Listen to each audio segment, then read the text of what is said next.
are nearly ready. Kevin, thanks. David, he has been a great addition. Thanks for that report. And a look now at the Boston Celtics' upcoming schedule. On Tuesday, they'll be playing against Lou Williams and the Los Angeles Clippers. And then on Thursday, they'll be matching up against Kyle Lowry and the Toronto Raptors. And for that matchup against the Rockets, that's going to be one where it would take a lot of errors and maybe a cold shooting night for things to go wrong. They just have that much of an advantage over that team. And now the opening lineup for Phoenix. Booker and Bridges are the wings. Ayton is out there with Frank Kaminsky. And it's Paul in at the point guard position. And for the Celtics, on is the 2 with Tatum at the 3. Daniel Tice out there with Tristan Thompson. And it's Walker in at the point guard. Paul surveying the floor. Bridges against Tatum. Bridges passes to Ayton. Well-timed pass, and he goes straight to the bucket for the layup. Greg, if your system overall for these teams, if the schemes don't seem to be working, how much can you really change before you get to the offseason? Or, in particular, before you get to the playoffs? It's never easy. A system change would come typically with a coaching change. And the reality is you also have to evaluate the roster, and you can't fit that square peg into a round hole. Whatever your system is, it's got to be catered to the personnel you have. You can't go the other way around, and I think that's what separates oftentimes the good coaches from the great ones. Now here's Ayton following the shot by Tristan Thompson. Misses in close. That's the kind of D you need when he's got the ball near the hoop. They were all over it. To the middle, here's Tice, and he makes good on the layup. Oh, tremendous find there by Kemba. He draws loads of attention, opens the court up for his teammates. For 3, Booker, and no good. Now Boston takes it the other way. They defeated the Wizards in their last game. Yeah, I felt like they attacked, but with a purpose. They knew what they wanted to accomplish coming in. Yeah, in talking with the coaching staff, they said in that game they did a great job of not settling. Keep working the ball around, finding the best look. Let's see if they can keep that up. Now here's Bridges, and he can be counted on to put some points on the board every night. He's averaging right around 13.5 points a game. Well, he passes to the wide open man. Bridges developing some team chemistry. Walker the pass to Tice. Up and in, off to an efficient start. 2 for 3 from the field. And their post play has been really solid right off the bat. Passes it to Bridges. Now Ayton. He's covered by Thompson. Some nice ball movement here by the Suns. Booker outside. Out to the right wing. 4 on the shot clock. Kaminsky misses. For Boston, they've gone 50% from the field, hitting 3 of 6 since the opening tip. Brown finds Tatum. And here's Walker outside. And it's Phoenix with the rebound. They're coming off that win against Minnesota. Well, you look at the points they produced in that game. Great adjustments on the offensive end. Yeah, it never stopped working. One of those games where just everybody was making shots, continual flow, and a very professional win. Out of bounds, Phoenix takes possession. And we've got a chance now to get caught up on how the standings are looking in the West as we make the push through midseason. Take a look at the Suns. Here in the middle of the regular season, they've been able to get the 4th best record in the conference. Well, right now for the Suns, they weren't really being talked about as contenders coming into the season, but they have entered that conversation. They're in the thick of it, and I think they got an attitude that's well suited for the pressure and intensity of playoff basketball. So when the postseason arrives, look out for this team. Now here's Walker following the shot by Chris Paul. Shot's good by Walker. Improving size does not matter. Walker comfortable slamming it up inside. Walker against Paul. Pass to Booker. And here is Kaminsky. Back to Booker. Here's Paul. Thompson with the rebound. And it's Thompson with the ball. He'll bring it up for the Boston Celtics. And Tice gets it to go. Tice has got 6. Suns trail by 4. Guys, they're looking for a way to score here. Yeah, they've had a tough time taking the lid off. Kaminsky finds Paul. He lobs it up, trying to go for an alley-oop, but excellent defense and anticipation there to stop it. Poked away. Bridges with the steal. Booker, right side. And he can't stop this drought. Another miss. And so the first quarter is in the books. It's the Celtics. They lead by 4. And back in a moment as we'll get underway with quarter number.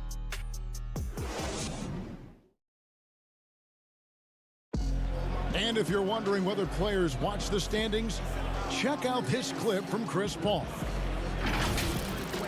One thing we have to do is stop comparing us. You know, Greg, he makes a great point. Even when you have mostly the same guys, every season is different.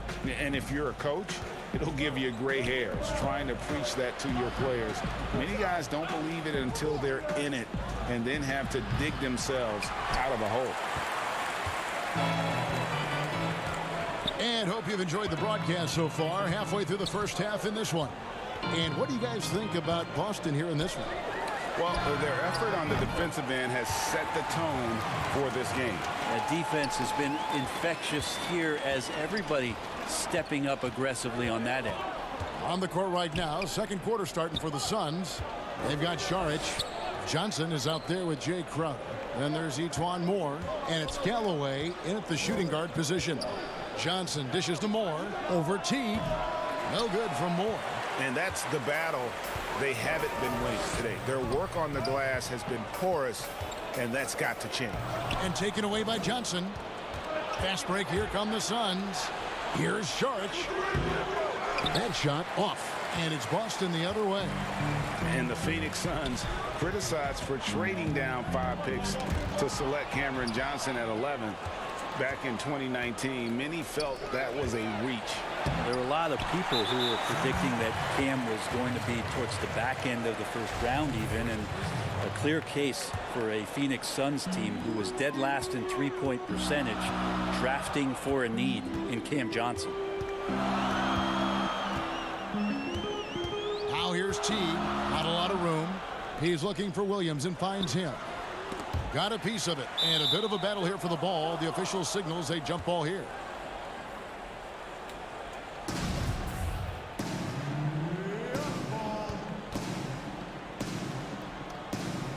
Phoenix with the ball. Suns trail by 7. Moore passes to Galloway. Phoenix no good that time either. Celtics on offense. Ogilvy kicks the tee. Dishes it to Williams. And that'll be 2 free throws coming up. Officials on the call with the foul. A serious talent when Robert Williams is healthy. He makes his presence felt. Has great length and lift off the floor. Defensively, he protects the rim and even blocks shots out on the perimeter. Out to the right wing. Back to Moore. Inside, here's Crowder. Nice pass. Led him to the rack perfectly for the layup. Crowder's got his first points of the game. A lot of people feel like Moore has natural point guard ability, so I like to see him find the open man. And then offensively, Williams is mostly a rim runner at this point. Greg, there are signs that the jumper is coming along. Yeah, you know, when he was drafted at the end of the first round, there was a lot of talk about rebuilding his shot mechanics, and that's still a work in progress. But where he's really impressed people is with his passing. He has terrific instincts for the game. Suns trail by 7. He gets a chance now to catch up with the 4th member of our crew, Hall of Famer David Aldridge. Hey guys, if you can believe it, before Jalen Brown went to the draft, one executive said the Cal Berkeley star was too smart. Brown says when athletes are also informative, it can intimidate. We get pushback for our outside interests. The whole shut up and dribble movement is big, and I'm a part of that movement. Guys, Strong story, DA, there. Thanks. Time for some consideration in the passing category, maybe, Kevin. The shot is just not on. Get somebody else going. Williams gets the bucket. Well, when you have a PG like Jeff Teague who can run that pick and roll perfectly, it's certainly a luxury. Nice pass there. Back to Moore. Nice ball movement by Phoenix. Here's Saric. And again, it's the Suns missing. Celtics leading by 11. Right side Teague. Pass to Pritchard. Tries from 16. Rebound by the Suns. We've got 1:08 left in the first half. They've been looking out of sync offensively. Yeah, their offense has ground to a standstill.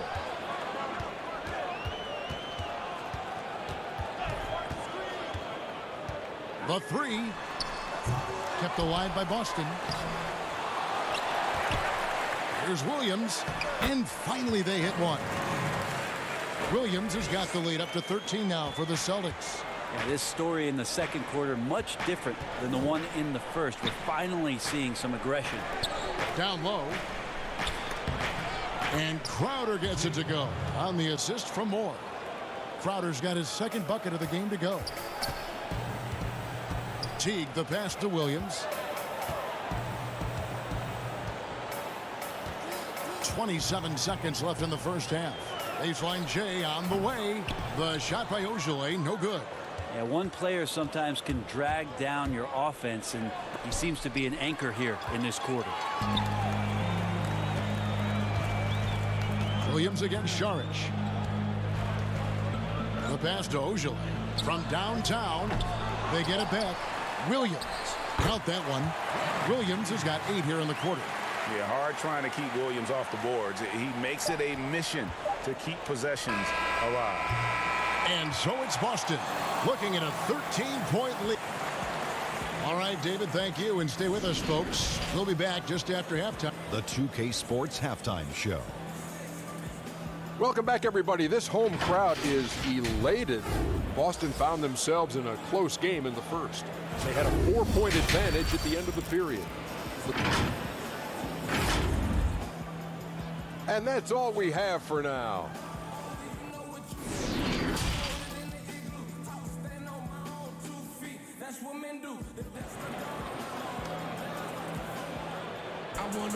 And with a big gap on the scoreboard, the second half begins with very different goals for these teams. One side trying to mount a comeback, one side trying to protect their lead.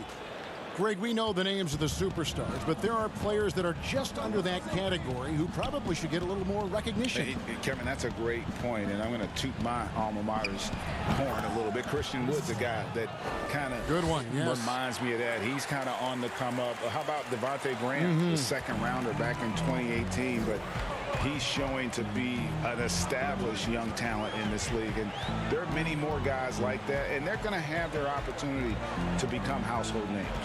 Booker and Brown, they're manning the backcourt. Daniel Tice out there with Jason Tatum. And it's Williams at the 5. That's the Boston 5. And Walker, the definition of a creative finisher. No foul, no problem. And so it's Paul with it, bringing it up for the Suns. It's a 13-point game.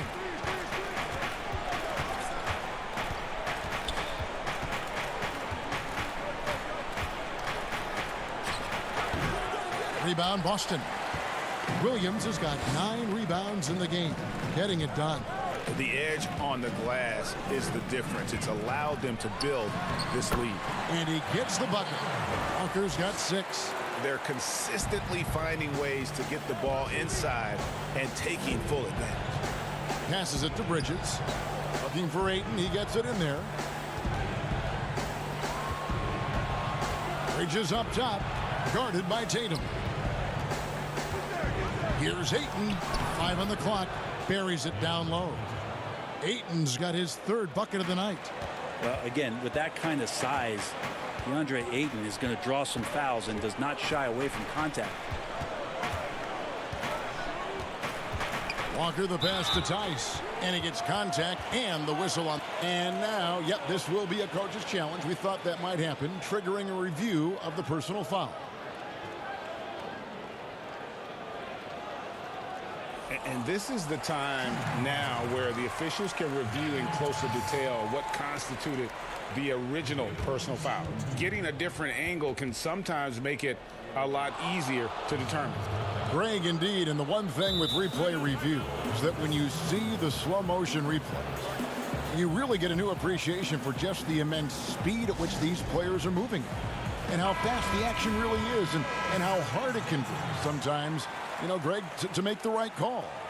And so the word is in. They've decided that the call stands as it was made on the floor. And, you know, even if a coach still feels this wasn't the right call, you got to acknowledge the effort being put in to reviewing it. The double checking, and the game continues on. That's it, and the Celtic lead is cut down to just 12 points with the basket from Chris Paul.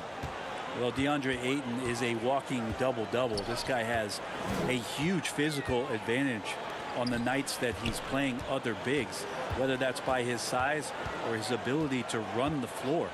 And if he comes out with an aggressive mentality, he could really punish some teams throughout the course of a regular season. Well, the talk at halftime must have been a good one. Right now, 3 straight buckets to start the quarter. Paul kicks to Kaminsky. Paul against Tice. Paul's shot is off.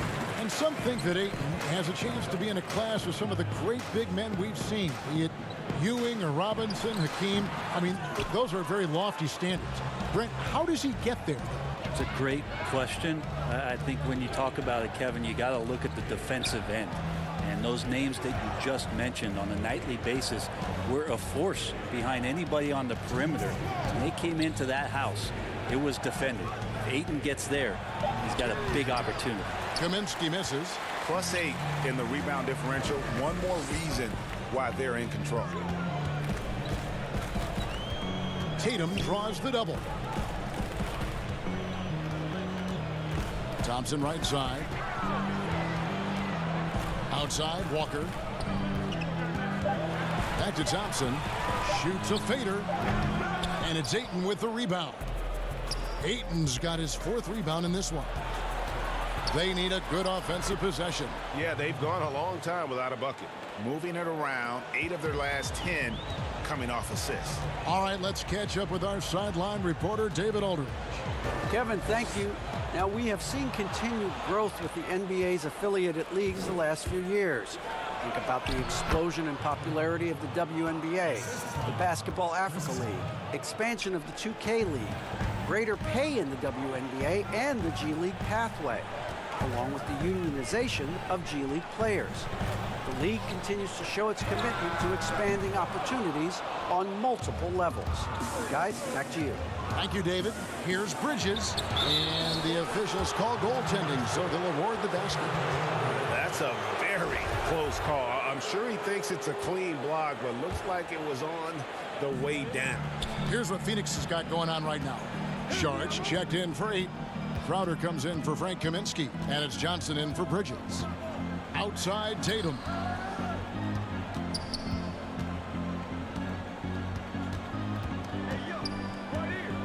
This one for 3. They get it again. And that one drops for him. And the Celtics lead by 10. When you're trying to claw your way back into a game, you cannot allow second chance opportunities. Yeah, those are tough. You get back into the game by working harder than the other team, not the other way around. They're just going to extend this lead. Here's Sharge. Crowder, great positioning on the putback. Just in a perfect position to grab that rebound and then get the putback. Out of bounds, it'll go to the Suns. That's tough because that one's preventable. The defense has nothing to do at all with that turnover. And a chance there to look back at the stunning mobile 1 block a moment ago. And read the play perfectly. Gets himself in the air at the right moment. Terrific denial. And we've watched 3 so far in this one. Celtics lead by 8. And we're coming right back. Be sure to stay with us as we get started for the 4th quarter. And let's take this opportunity now to show you our State Farm assist of the game. Just true artistry right there. I mean, great decision on where to go with the ball, and how about the perfect delivery? Yeah, those are the kind of plays that you want to put on a canvas. Just beautiful basketball. And this is it. Glad to have you along for this fourth and final quarter. All fueled up and ready to go. Let's reset the lineups courtesy of Gatorade for the fourth quarter. And Phoenix looking who they've got on the floor. Booker and Johnson fill out the wings. Dario Saric is out there with Jay Crowder. And it's Paul in at the point. Paul passes to Crowder. Rebound by Williams. Just a solid performance on the interior. The rebounding has been off the charts. Here's Pritchard from deep.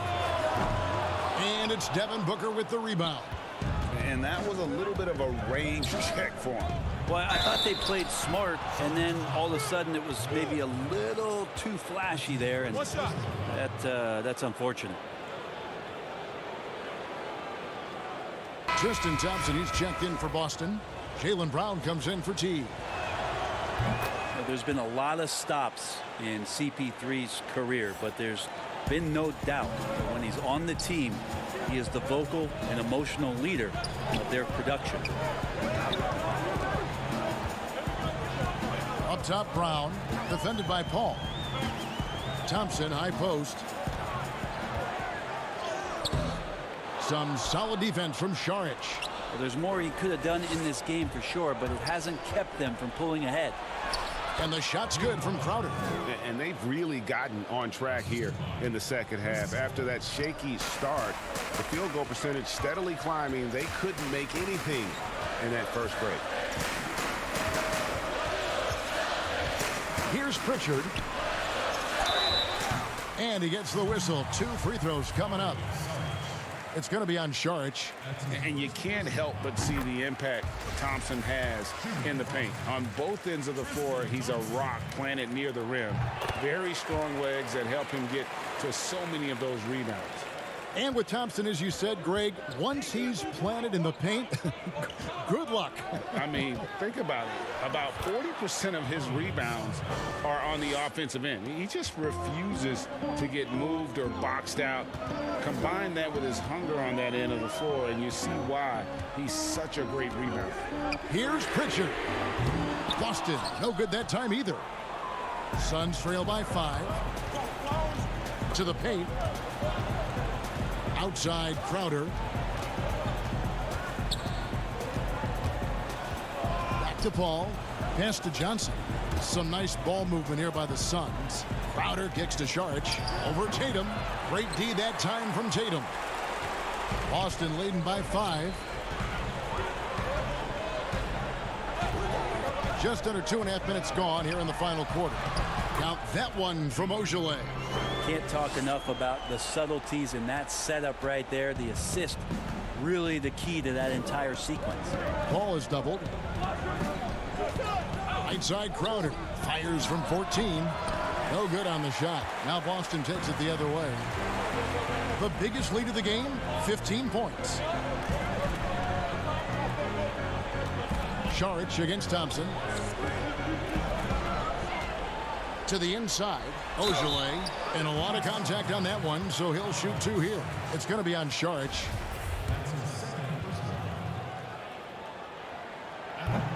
And he can't get the first one. The Celtics making a switch here. Walker's checked in.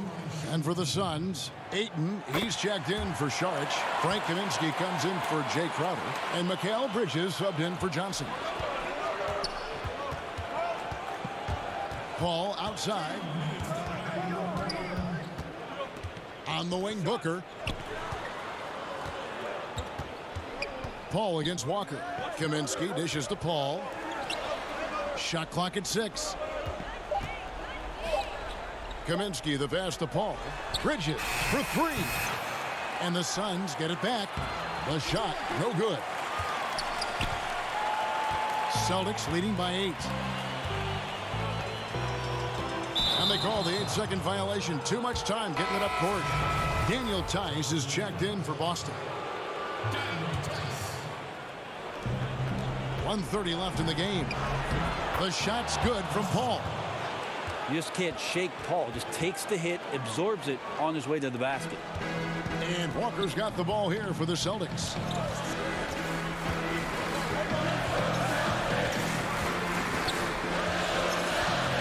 Takes a three. Rebounded by Kaminsky. Suns trail by 6. This is a do-or-die possession. They have got to get points. And you can't make any mistakes right here if you want to keep hope alive. Their execution has to be precise. That's to Tice. Shoots the three. Another shot. And the rejection by Ayton. Oh, man, 7-1. Not a good idea to challenge Ayton there. The offensive rebound. No good with the layup. Here's Boston now. Now Walker. To the paint. Here's Thompson. That falls. Nice feed that time from Walker. They're in total command of this game with time starting to run out. Yeah, looking for a miracle worker out there is the opposing coaching staff. I don't know that they have one. This game seems to be well in hand. Kaminsky kicks to Booker. Back to Kaminsky. Ball outside. Clock at 4. Here's Ayton. And Ayton throws it down. And how about that? Ayton stepping up, wanting the pressure. Outside, Walker. And the three off target. No good. So we see Boston get the win here. It was up for grabs right until the final seconds. Yeah, and for me, Kevin, what stood out is just the overall trust this group has in one another when it matters most. Doing what had to be done. Thank you, David. Great interview once again. And that about wraps it up for Greg Anthony. Brett.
Viewers, it doesn't matter if they're two of the best teams in the league or the two worst. When these guys get together, these rivals, it's always fun.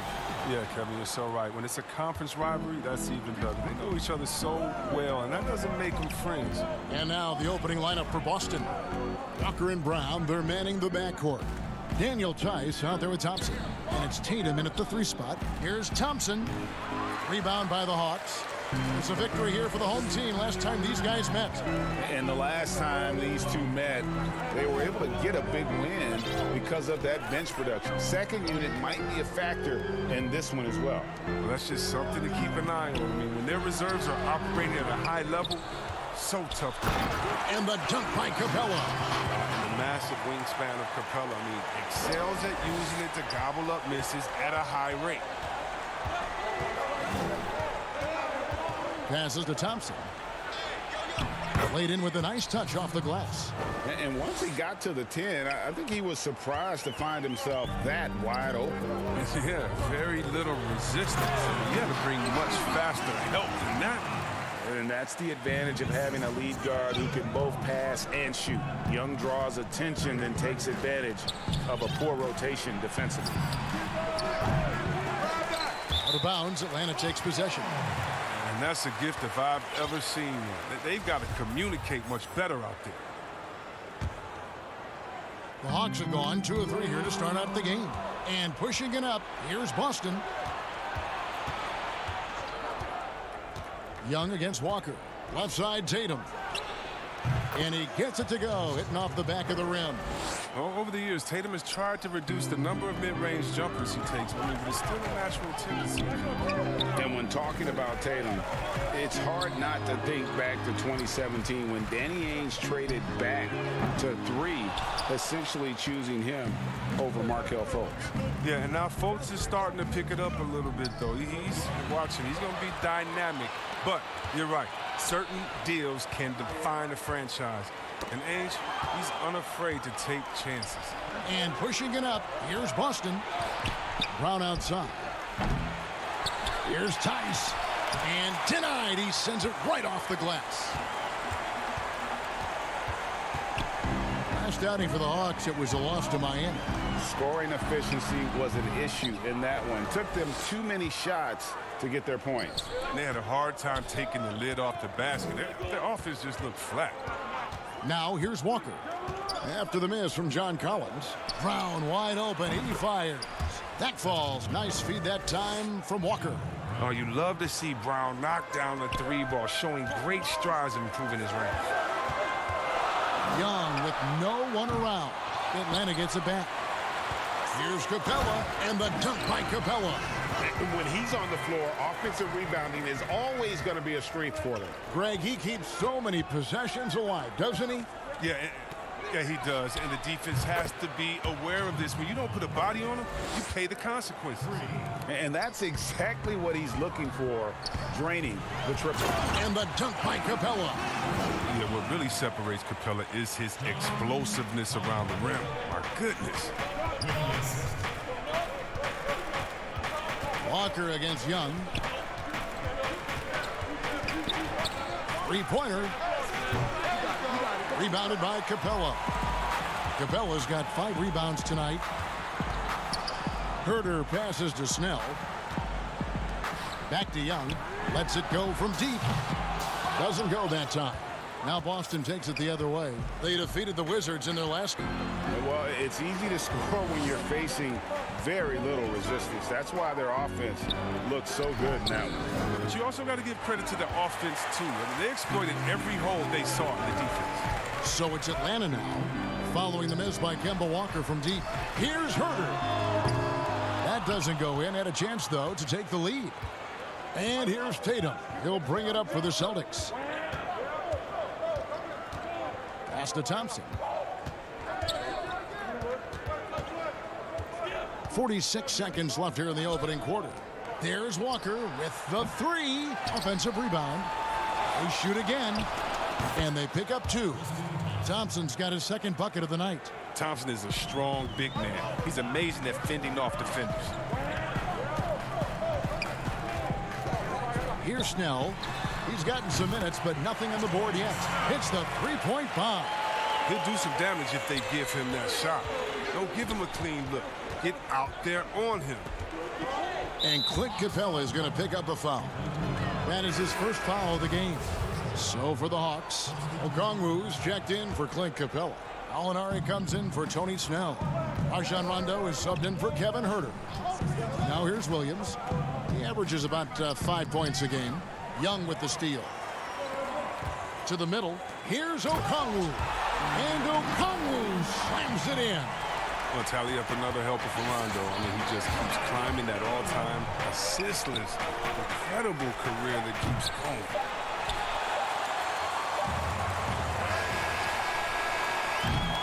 Clint Capella has been leading the charge for Atlanta. He made his mark in a big way on the boards in that.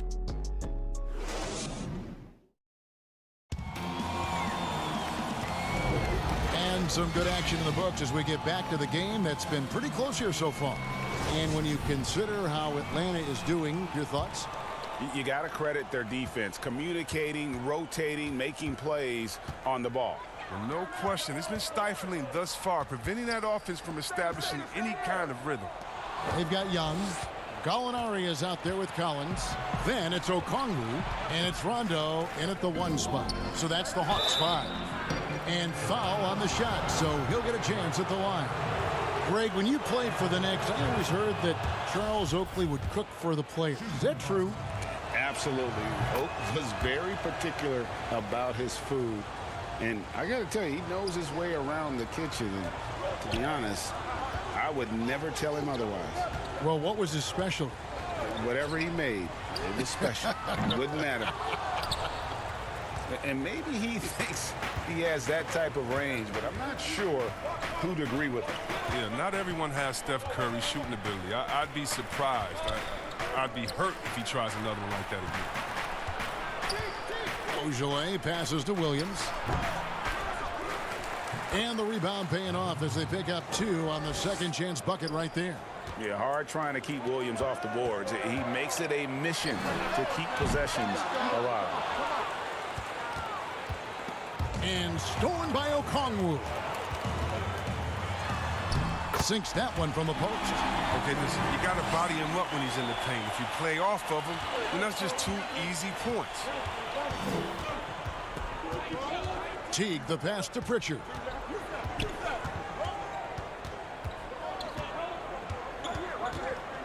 And there's the feed to Williams. And it's in there.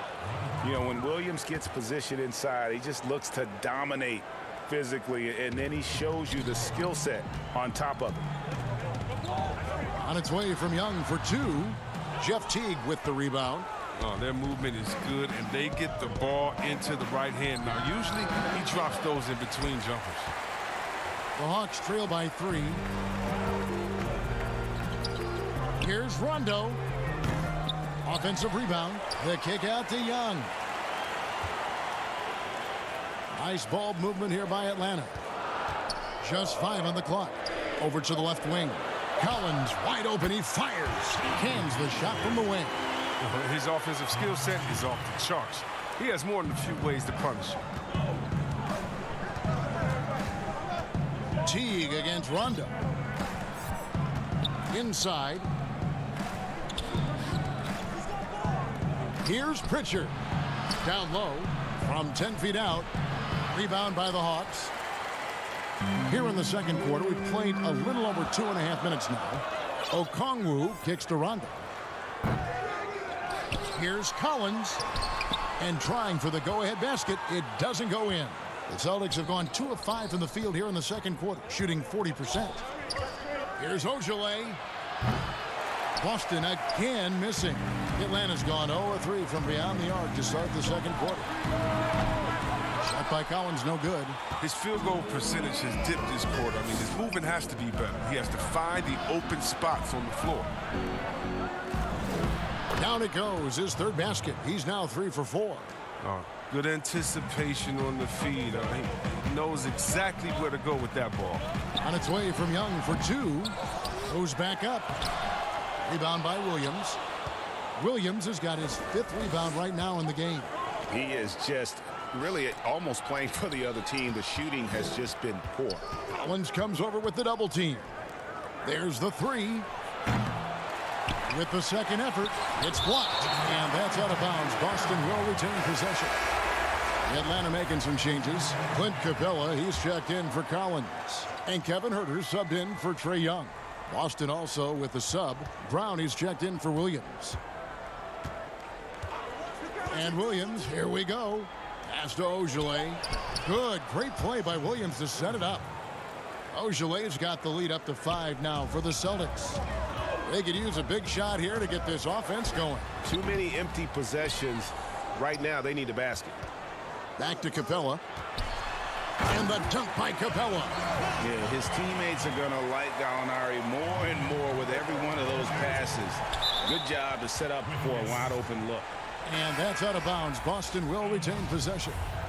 And he made the right read on that play, but just couldn't secure the steal. And you can tell he feels he should have had it still.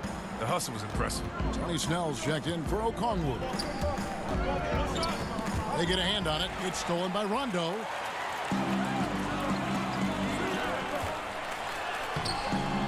And it's Gallinari missing. Celtics leading by 3. Here's Brown. Banked in off the glass. Brown's got 8 points. And they're passing the ball very crisply here. Stolen by Thompson. We've got a 9-second difference between the shot clock and the game clock. And here's the fast break. Gallinari leading the way. Capella, high post. Rondo passes to Capella. And here's Gallinari outside.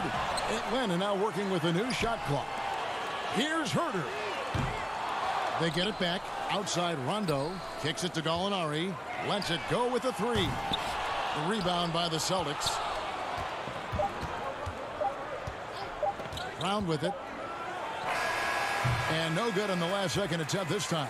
And that. It's the 2K Sports Halftime Show. Hey, welcome back to 2K Sports.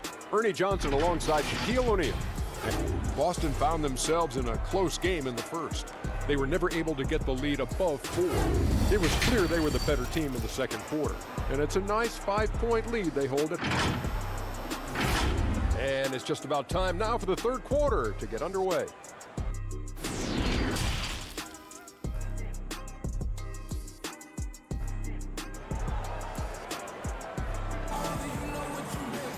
And as we get into this third quarter, as we've seen so far, neither team able to create much separation on the scoreboard yet. Clint Capella has been sensational. What a welcome surprise that first half. Went above and beyond his usual scoring output. This was a huge bonus for this team. I mean, they weren't expecting it, but they will absolutely take it. On the floor for Boston. Brown is the 2 with Tatum at the 3. Tristan Thompson is out there with Daniel Tice. And it's Walker in at point guard. To the middle.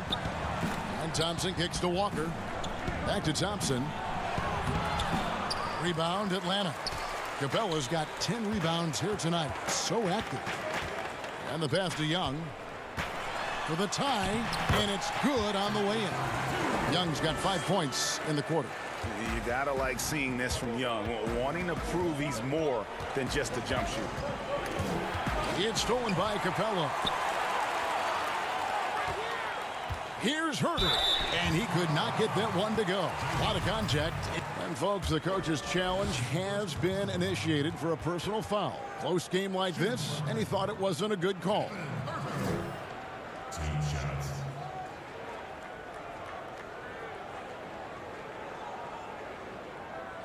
And I think when it comes to some of the more difficult calls to make, personal fouls can be tough. The action is so fast that it's really tough to catch everything in real time. The wonders of technology, Greg. We've seen replay reviews so effectively, and involving the coaches by being able now to challenge like this is something a lot of people have been hoping for. And so the word is in. They've decided that the call stands as it was made on the floor.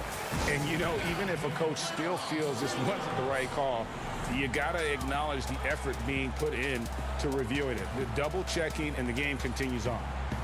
Greg, who are your favorite players to watch in the NBA? Well, that's a tough one. You gotta like the guys that have changed the game in some regards, right? Steph, KD, and Giannis. Those are three guys that are just doing things that don't seem normal. True. Then others who remind you of past greatness. Jason Tatum with Kobe, or maybe an Anthony Davis with Hakeem, and those are guys that I love. And then the other guy, listen, LeBron James. I could watch him play basketball every day. To do what he's done at this stage of his career, I just think it's incredible, and I think our game is in great shape. Agree on all counts. Inside, Thompson. That falls. Nice feed that time from Walker. Walker's got assist number 5 here tonight. To the right side. Herder, no good. You know what, though? Sometimes you can be too open. I think it may have surprised him, and that's why he missed. Back to Tatum.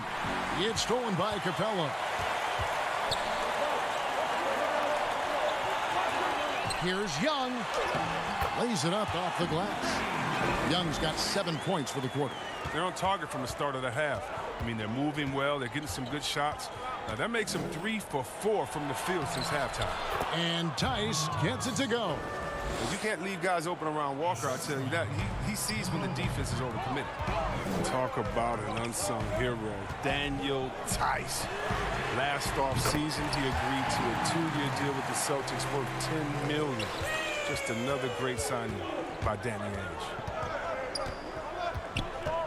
To the paint. And there's Thompson. That's good on the assist by Walker. Thompson's got it all tied up now for the Celtics. To the left side wing. Here's Herder. Offensive rebound. Capella. It falls for the 6th time in 7 tries this contest. That's 86%. Capella has a nice array of moves and shots to choose from. Thompson outside. To the inside. One-on-one fast break. Hawks passing it around. Young in the corner. Offline with his 3. And see, Webb, when you look at all that Tice provides for this team, it's amazing he doesn't get more credit. Well, you're right, Jay, but he is surrounded by great players who deserve to attract the limelight. But he can rebound, defend, set picks. He can stretch the floor, and every year he continues to improve. Here's Thompson.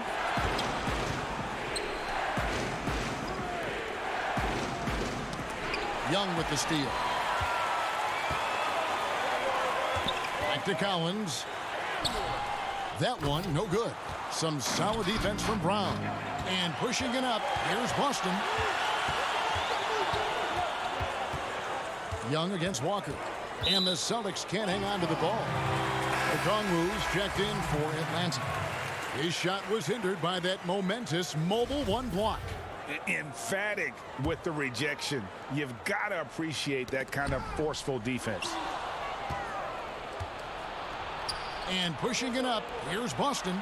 Here's Brown, plenty of space. Okongwu grabs the board. The Hawks leading by 4. Snell dishes to Okongwu. Releases. But they get it back. Well, that's made a huge difference in this game, if you ask me. Their offensive rebounding has been sensational. And the execution has just been off defensively here in the second. Play after play, it's almost as if they're a step slow. Let's bring up the 2K leaderboard and see which teams made the most of their opportunities on the offensive glass this month. In the 3rd spot, the Hawks. They have gone all out to win the rebounding battle every night, and it's been paying off. I mean, the second chance points thus far have been really impressive. Oh, that's some skill on that assist. I mean, the timing has to be perfect on a lead pass. From beyond the arc, a shot by Okongwu, no good. They time it right, they can end this quarter with a 2 for 1.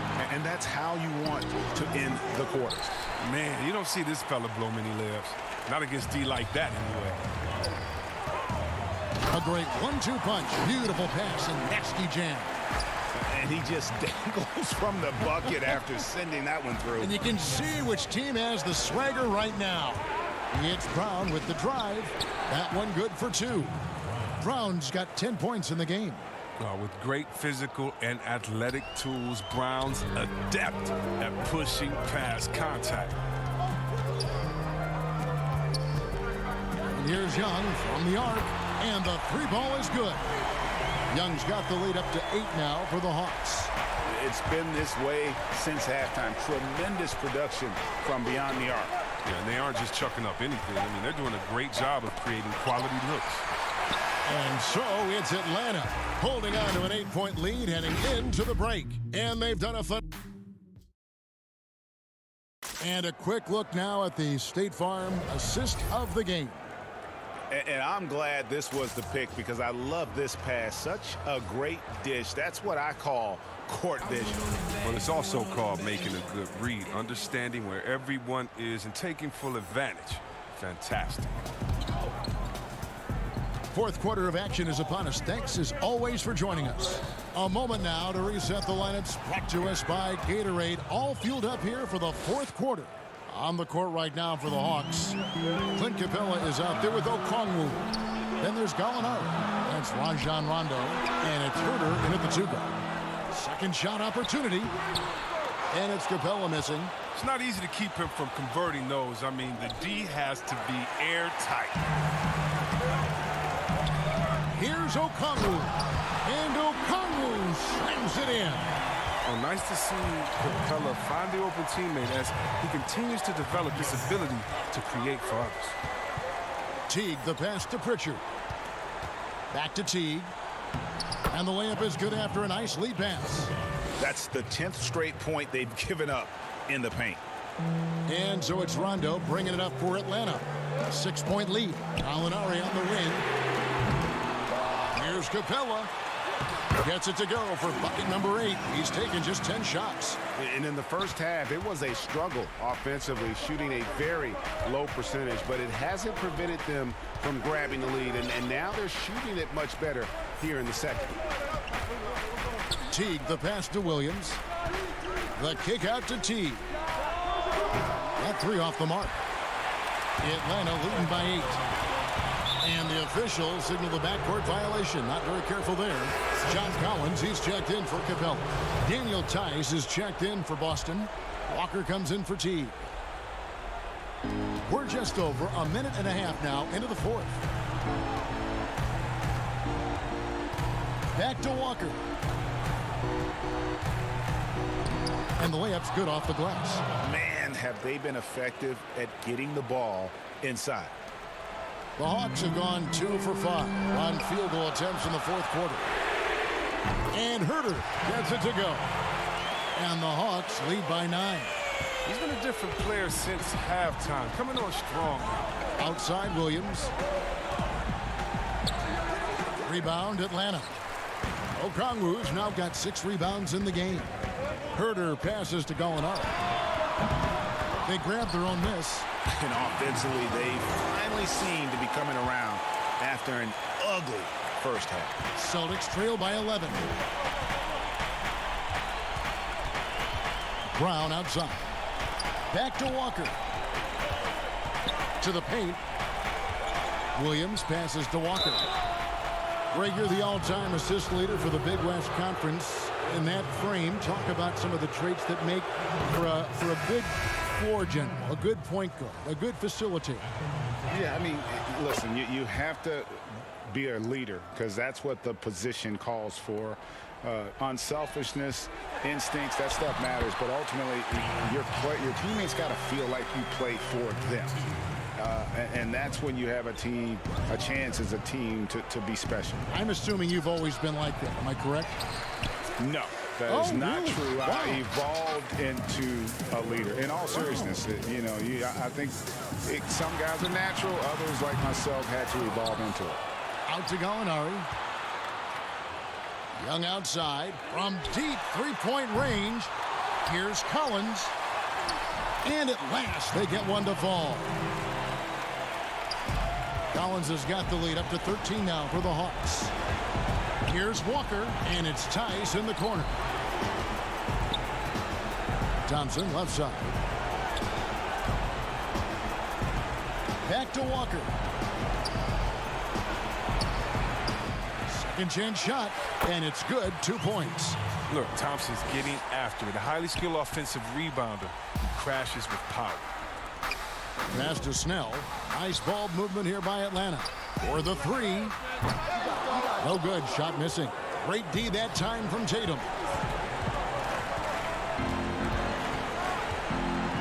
.114 left in the fourth. Here's Tice, and he drops in the layup off the glass. Tice has got it back down to within single digits for the Celtics. Oh, impressive ball handling from Tatum. I mean, it attracts the other team's focus and then finds the open man. Herder, no good. Celtics have gone 5 of 10, 50% from the field. And Tatum the bucket on the assist by Thompson. Great teamwork punctuated by a strong finish. Perfect example of how to run the break the right way and get a great look. And here's Young from the arc. A rebound by the Celtics. This is a do-or-die possession. They have got to get points. Oh, yeah, a little room for error now. We'll see what they run. From down low. Count it! Oh, and that cuts the lead to just 5. A gigantic bucket. Brown stepping into the spotlight when it matters most. Collins. And finished off by Collins. Late in the game, up big, they continue to attack. And it's not about running up the score. It's about closing the door on any kind of comeback.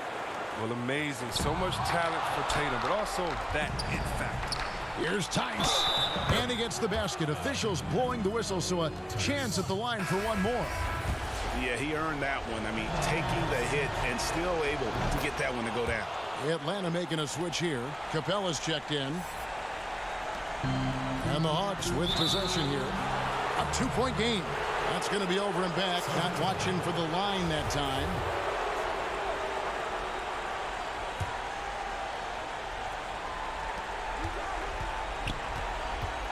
Left side, Tatum. To the middle. Here's Tice. Yes! He has tied up this game. Oh, what a shot. And you can't get a bigger bucket than that. That's why they put the ball in his hands. They know they can count on him to make crucial shots. That's a 2 from Snell. Can't cash in. Tatum down low. And that's going to do it for regulation. So we are headed to overtime. 2K Sports back in a moment here in Atlanta.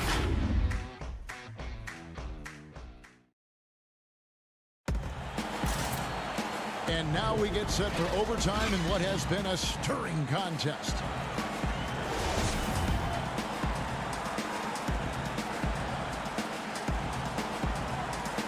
It'll be the Celtics off the tip. And always a good ride in these post-regulation battles. This overtime now looking to be an exciting one. All fueled up and ready to go to overtime basketball here, brought to us by Gatorade. Let's check out who's on the floor. On the court for the Celtics, Booker and Brown, they're manning the backcourt. Daniel Tice out there with Jason Tatum. And it's Thompson in at the center position. And here's Tatum. He'll bring it up for the Boston Celtics. Back to Tice. That's in, coming off the assist from Thompson. Tice has got the first points here in the overtime period for Boston. From deep. Snell, no good. He missed that one, but I've seen him drill shots from that distance in warm-ups. Yeah, and I have too, which is why they're okay with it. I'm sure if he gets that kind of look again, he's going to let it fly again. Yeah, outstanding job there of taking the harm and still able to finish. Now, we've all seen this guy's development. Thompson has proven to be a valuable role player. He's exceptional at tracking down rebounds and a more than capable defender. And that one, good. And pressure doesn't get to Collins. Baskets like that prove how locked in he is. And Thompson kicks to Walker. Back to Thompson.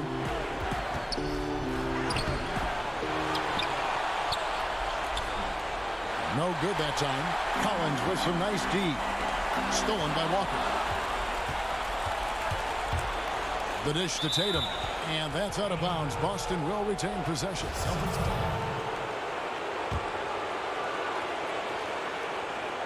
We're in overtime and 90 seconds gone here in what has been a great one so far. Back to Thompson. He feeds it to Tatum. Down low.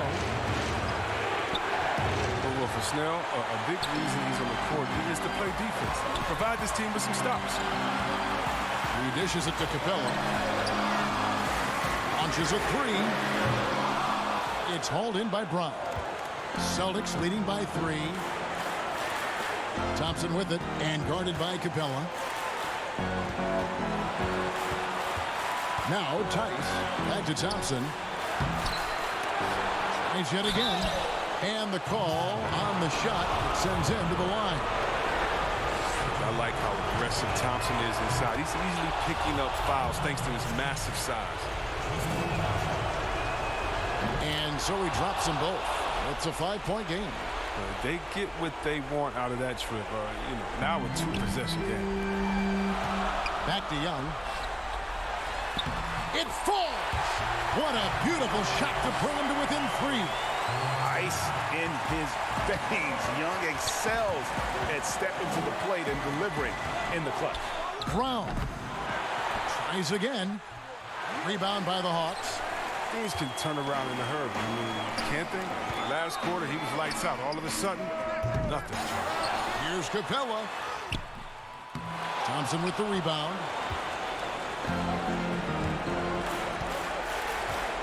There's a 4-second difference from the shot clock to the game clock. Tice finds Brown. Good! Oh, what incredible precision. Brown cutting the D to pieces with his pass. Collins passes to Capella. Young from outside. It doesn't go for him. And here's Tice. Puts up a 3. Off on that one. And so it's the Boston Celtics with the W. They had to scrape and claw to push it to overtime, but they really came on in the extra period. What a ride. I mean,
championship round.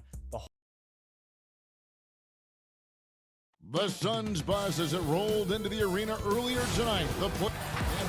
Hey, Kevin, the Atlanta Hawks. They're fun to watch, DA. Thanks. And now the opening lineup for Phoenix. Booker and Bridges are the wings.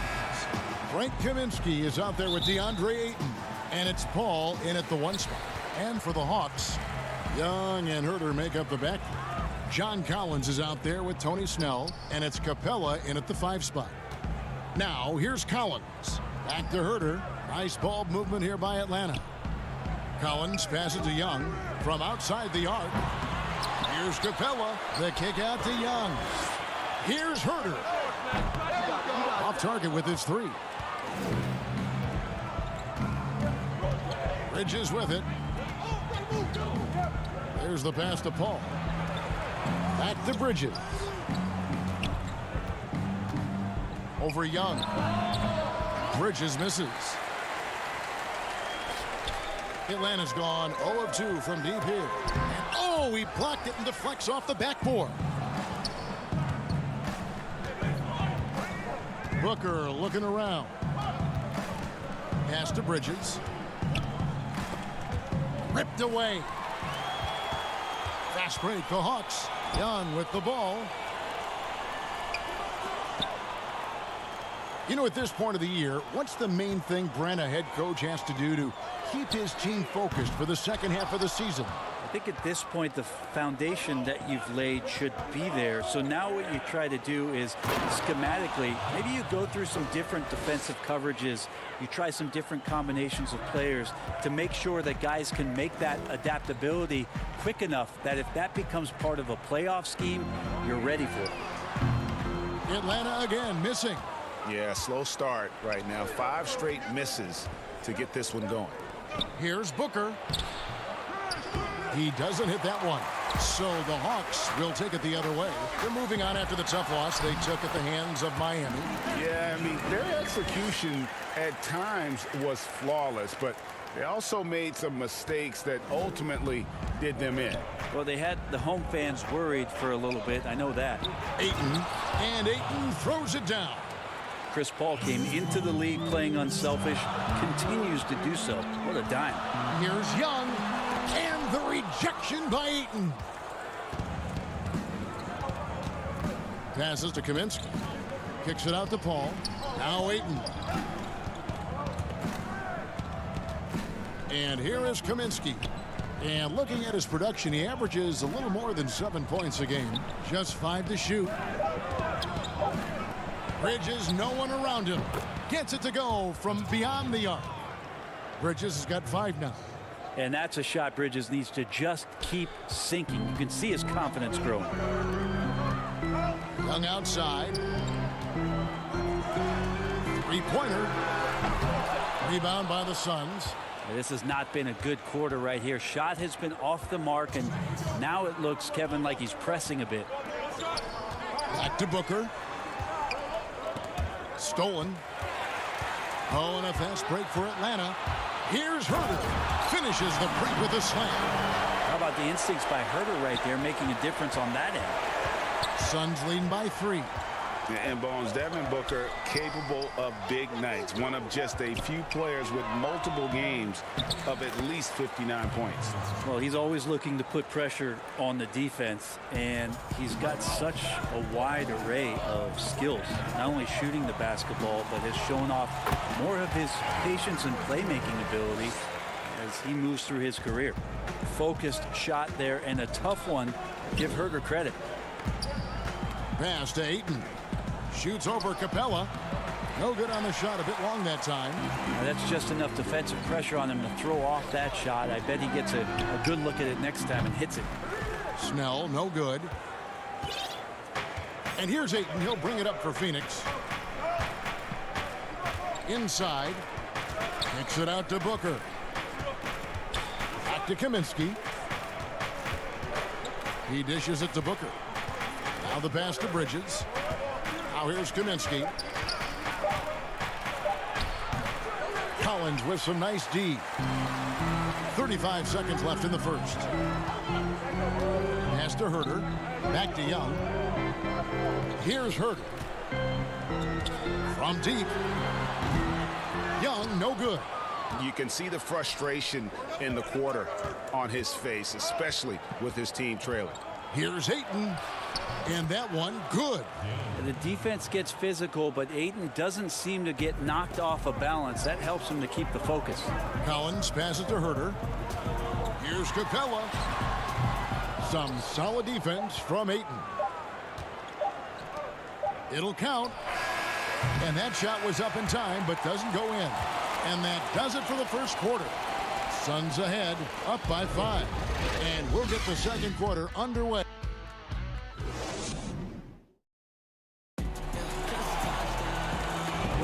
And if you're just joining us, we've played through one quarter in this one. And from what we've seen, guys, from Phoenix, what do you guys see?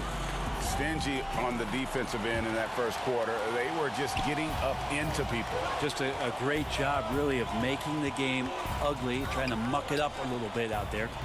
And a chance here presented by Gatorade to see who's on the floor. All fueled up and ready to go for the start of the second quarter. On the court for the Suns, we've got Jay Crowder. Also Johnson out there. Dario Saric is out there with Etuan Moore. And it's Galloway in at the 2. Rondo finds Gallinari. To the inside. Outside for Rondo. Misses the 3. More good work on the glass there. When it's all said and done, I think rebounding might tell the story in this game. To the wing right side. No good from outside. The Hawks trail by 5. It's tipped. Second quarter of basketball, about 1 minute played so far. Saric right side. Johnson controls the rebound and puts it back up and in. Johnson's got the lead up to 7 now for Phoenix. And those second chance points really become almost like bonus points when you can get them. Just enough coverage to bother that three-point attempt. Gallinari with it, and it's Johnson picking him up. Rondo kicks to Young. Nice ball movement here by Atlanta. From deep, Gallinari, and it's Rondo in the corner. Young from outside drills the three-pointer.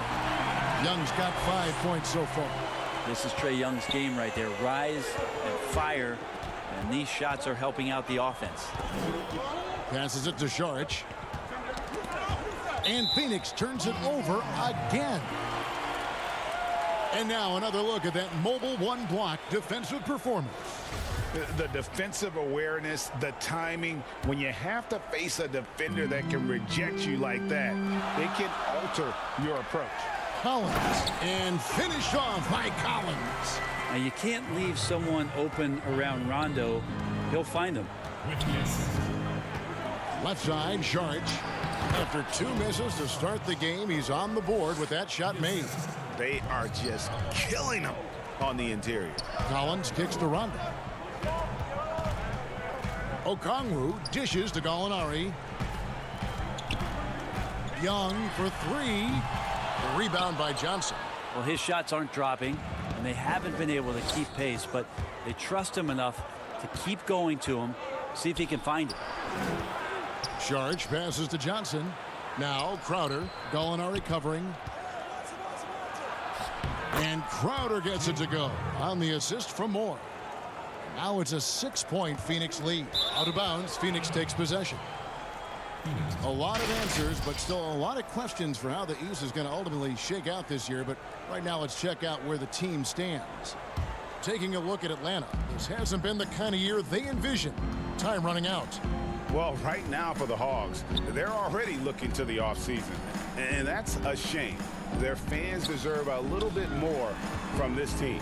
The body language right now kind of telling the story. Losing takes a huge toll on you, especially during an 82-game grind. And he can do a lot more damage to the rim than that when he wants to. Oh, you're right. And with the lead they're enjoying, I'm surprised he didn't put a little something extra on that one. Atlanta again missing. And that was a little bit of a range check for him. Well, I thought they played smart, and then all of a sudden it was maybe a little too flashy there, and that's unfortunate. Here's Galloway. And he can't extend the lead to double digits. The Hawks trail by 8. Down low. It's good, and that's just his third make in 10 shots. An off game for him. Shifty guard Trae Young finds his ways into some of those cracks and crevices. And what was once a weakness for Collins, now a strength. His defense has taken huge strides since the start of last season. And I think a young player like John Collins learns that blocks are not just a statistic that reveal how good you can be defensively. It's about positioning. It's about communication. And John Collins wants to be more complete on that end of the floor. And you could tell he thought that triple was going to fall. And Moore kicks to Johnson.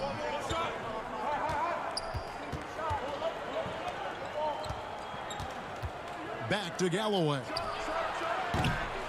No good with the triple. For Atlanta, they've gone 3 of 8 from the field since the beginning of the second quarter. Here's Okongwu. That's in, coming off the assist from Young. Well, we know that Trae Young is a phenomenal passer, which is why you just can't leave him open like that. Moore dishes to Saric. The putback. It's another look. And contact on the shot, so he'll be shooting free throws here. It's going to go on Onyeka Okongwu. Yeah, way to play in attack mode and get to the line. Saric is one of those guys where you feel like if the right combinations of players are around him, he's going to be even more valuable to your ball club. As a big, he's so impressive, thinks the game well, but he can score, rebound, and dish it. Agile play to get his hand in there and get the steal. Intelligent play to immediately start the break. 3-pointers, Snell.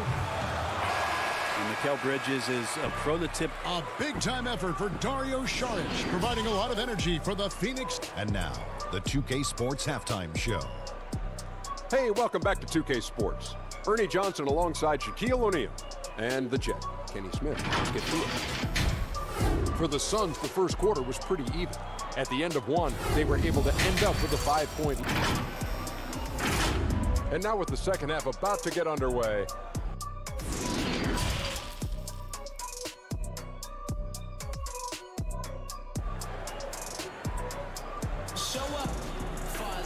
And we hope you've enjoyed the broadcast so far. We're halfway through the game.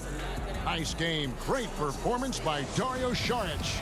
Yeah, and early on, he has been feasting in the paint, and you have to think they're going to keep feeding the big fella. Oh, man, pouring it on right now, and why wouldn't you? Young and Herter make up the backcourt. Tony Snell is out there with John Collins, and it's Capella in at the center, filling out the middle. That's the group starting the second half for Lloyd Pierce. Here's Paul. That one wide left. And so it's Young who brings it up for Atlanta. It's a 10-point game. And it's Phoenix with the rebound. Kaminsky's got his 4th rebound with that last one here tonight. Bridges for 3. Rebound Atlanta. Capella's got his 4th rebound in this one. Here's Herter. Uses the glass to finish the layup. Herter's got his 3rd basket of the night. You know, Greg, we know there's some power finishers in the NBA like Giannis Antetokounmpo, but he complains a lot that he needs to sell contact rather than muscle through it. How do you evaluate those kind of power finishers in the game? Well, I mean, there's still power will always play a role, especially when you can add in quickness and athleticism. And I think you start right there with Giannis. I mean, he's kind of epitomizes that. LeBron obviously is still in that category, and a guy like Kawhi Leonard, he can send you into the stanchion when he gets going downhill as well. And that one's good, Ayton. What a performance on the offensive end. He's making the defenders pay right now for all of the mistakes they're making. Collins passes to Capella. Back to Collins. Nice ball movement here by Atlanta. Paul with the ball, and Young picks him up defensively. Kaminsky kicks to Booker. Back to Kaminsky. Stolen by Collins. It's stolen by Kaminsky. Bridges inside the 3-point line. No good from the wing. The Hawks trail by 10. Snell finds Young. But they'll get another chance. From deep 3-point range, Phoenix grabs the miss. Well, if he wants to make the defense work, he's got to start knocking down the threes. Only one so far in this game for him, and none since halftime. Here's Kaminsky. Good. And a nice assist from Booker. Kaminsky's got his second basket. Now, Booker is a special offensive player, can score, and starting to show his playmaking.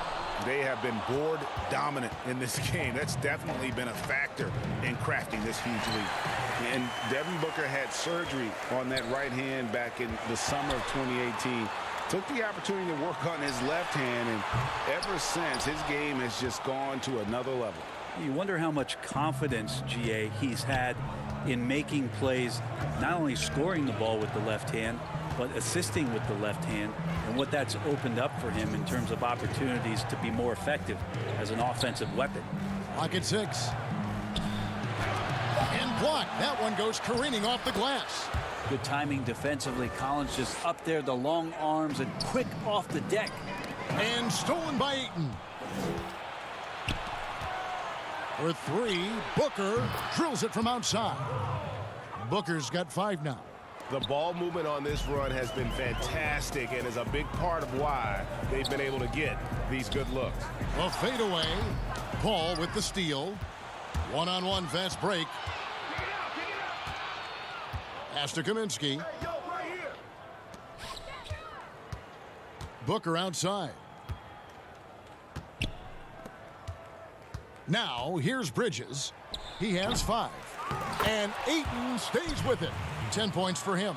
And now you see them starting to really work the ball inside. Herter passes to Capella.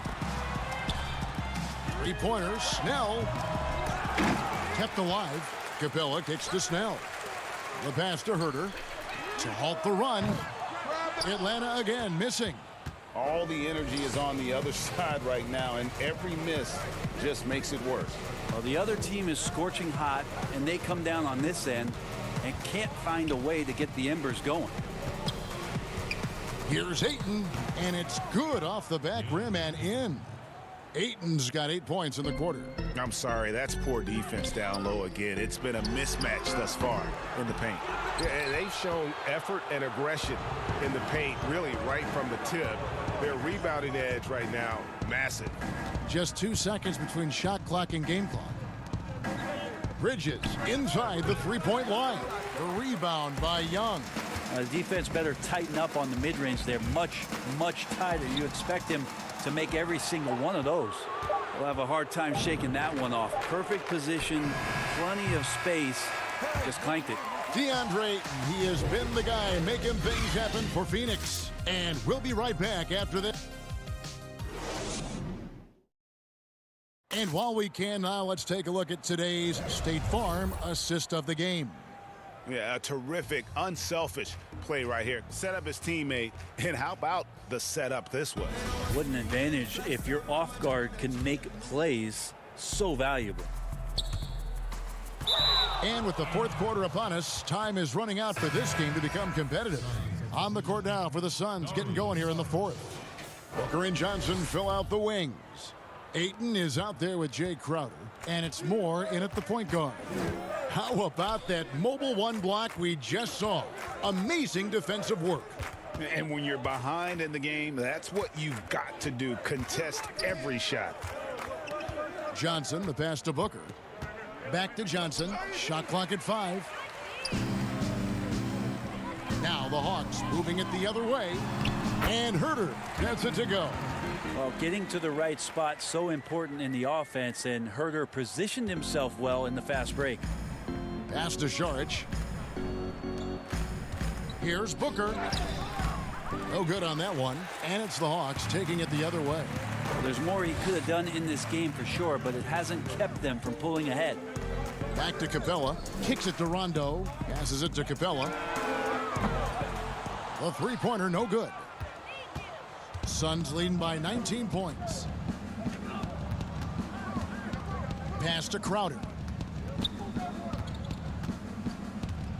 Johnson with it. Moore inside. It's hauled in by Clint Capella. Capella's got 6 rebounds here tonight. Gallinari dishes to Okongwu. Here's Capella. The shot's good. And defenders have to be mindful of Capella. His length and strength can be a problem down low. Booker inside. Crowder. Good. And a nice assist from Booker. And the Suns lead by 19. Big miscommunication on defense. He recognizes it and quickly takes advantage. Well, I know they don't have mobile devices out there for texting, so they might as well talk to one another. They get the rebound, and it goes down 2 points. And a better box out saves them 2 points there. It didn't seem like anybody was really aware there to go and collect that rebound in the possession. And that's out of bounds. Phoenix will retain possession. Chris Paul, he's checked in for the Suns. And it's the Suns with the ball. Their biggest lead of the game was 21. Well, Picasso couldn't have drawn that up any better. Perfect execution off the inbounds. Okongwu, the pass to Gallinari. Moves back up. Okongwu dishes to Capella to the middle.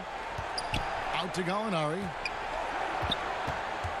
Gallinari on the wing. The Hawks need to get off a shot here. Here's Herter. Here's Capella. Out to Gallinari.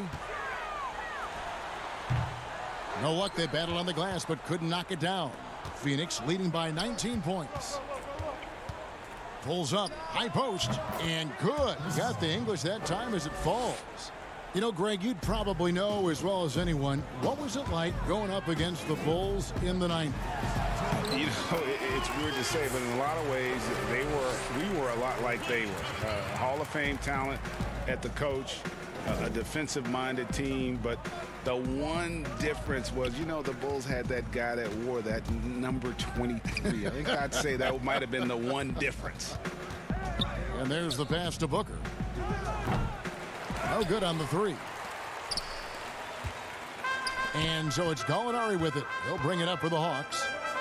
So far in the fourth quarter, they've allowed just 6 points. Capella finds Rondo. Nice ball movement here by Atlanta. There's Gallinari with the 3. Walk for the new shot clock. Rondo passes to Herter. Gallinari inside the 3-point line. And it's Gallinari again missing. Well, he finds some space in that in-between gap there. Too bad he can't release that one on target. And tonight's battle is going to end with a very clear winner, leaving nothing to chance. Impressive win for Phoenix. Looking at both these teams, they're great rebounders, and on any given night, you might not know who would have the advantage on the board. They made the most of those extra rebounds as well, Kevin. And you can mark this one down in the W column. It'll mark their 23rd of the season. And they'll take the win tonight, setting the tone in the first matchup of this 4-game season series. The one player that really stands out, of course, in this one, it was a dazzling game for DeAndre Ayton. He was tough to cover all game long. One of those nights when he felt like nobody could stop him, and they didn't. Got a hand on it, but he recovers it. That one goes. Count it. And the Suns lead by 19. But the truth is they've had control of this game. Yeah, looks like a veteran team tonight, getting out on the road, playing with assertiveness, confidence, fully in control for this win. Outside Crowder, Booker outside. Johnson surveying the floor. They get it back. Saric being aggressive on the offensive glass, and that kind of activity is doing a good job gaining them some bonus points. It's stolen by Johnson. So it's the Suns winning easily here. This one was over well before the final. All right, David, great job. Thanks so much. Thank you for joining us. That'll do it for now. For Brett Berry, Greg Anthony.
downtown Phoenix on a bright and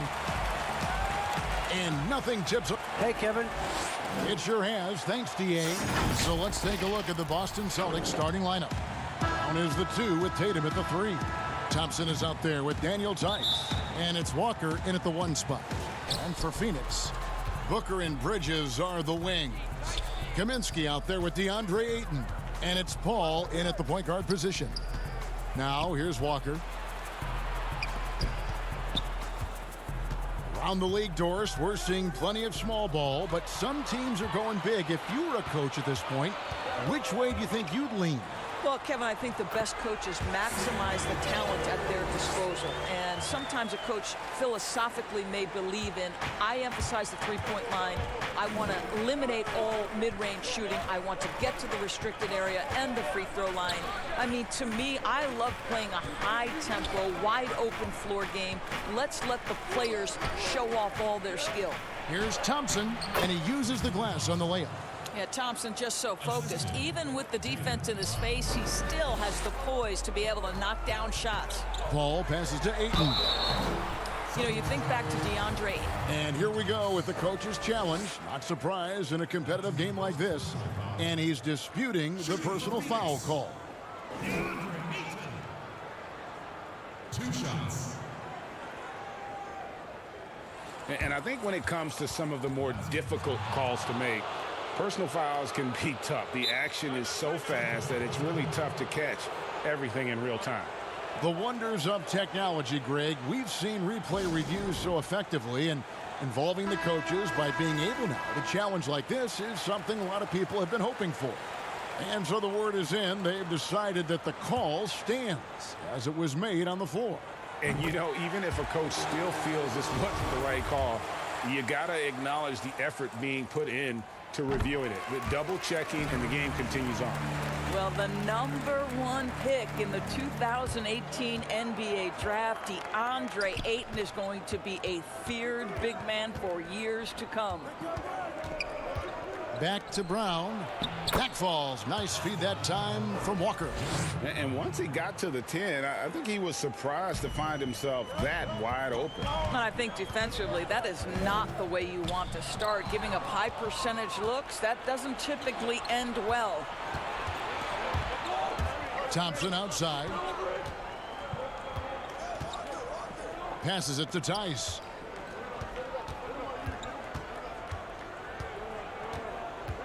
Brown right side. 5 to shoot. Count the basket. Well, don't you love the way Jalen Brown is squaring up in the mid-range? This guy's getting his feet under him. His pre-shot preparation outstanding. On the wing, Booker. Back to Paul. It's blocked. Now the fast break. Tatum with the ball. Here's Brown.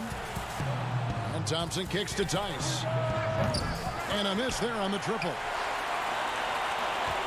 And it's Paul with the ball for the Phoenix Suns. Trailing by 2. It's a victory here for the home team last time these guys met. And in the last face-off against these guys, they enjoyed a huge advantage in free throw percentage. Here's Walker. Devin Booker picking up that last basket. And Thompson gets it to go. You know, you're going to have success when you can start out shooting 80% from the game. So early offensively, they've been great. That's the way you like to start. Here's Ayton. It's good. He makes his first shot of the game. Well, that's a determined scorer right there. DeAndre Ayton showing a little toughness on the interior finish. The pass to Brown. Now about 3 minutes gone in the first quarter. Bridges with the steal. By himself. And the dunk by Booker. Well, everyone understands, but Mikal Bridges is a high-level defender and gets the steal, wastes no time getting it into transition. Now here's Walker. Coming in off a 21-point game his last outing. Thompson. Bridges with the steal. And taken away by Brown. And we're approaching about 3.5 minutes played in the first quarter. Back to Tice. Pass to Thompson. And that one hits back iron. And so Ayton will bring it up for the Suns. They're coming off that win against Minnesota. And bottom line, they found ways to score. Credit the game plan going in. It was right on the money. And that's not an easy environment to play in. To score at the rate they did on the road says a lot about their intensity and focus. Here's Tatum after Mikal Bridges' bucket. Feeds it to Thompson. And stolen by Ayton. To the paint. Here's Bridges. And Tatum pulls it down. Celtics trail by 4. Down low. And stolen by Ayton. Ball goes in. And the shot goes in. Yeah, they're going to have a nice little run here. The Celtics have gotten 4 of 6 field goal attempts to drop in the first quarter. Ball against Walker. And stolen by Ayton. Just 1 second between the shot clock and game clock. It's deflected. Can they get it? And it's laid up and in by Thompson. Thompson's got 6 points. We've got 13 seconds left in the first quarter of the game. Paul, right side, shoots over Walker. Paul with the bucket. He's got 6. There is a relentlessness to what Chris Paul does. This guy works at his own pace, wears you out, searching for his shot. And so it's Phoenix with a 6-point lead at the end of the quarter. They're pounding the ball inside, and that's where they've gotten their best production tonight.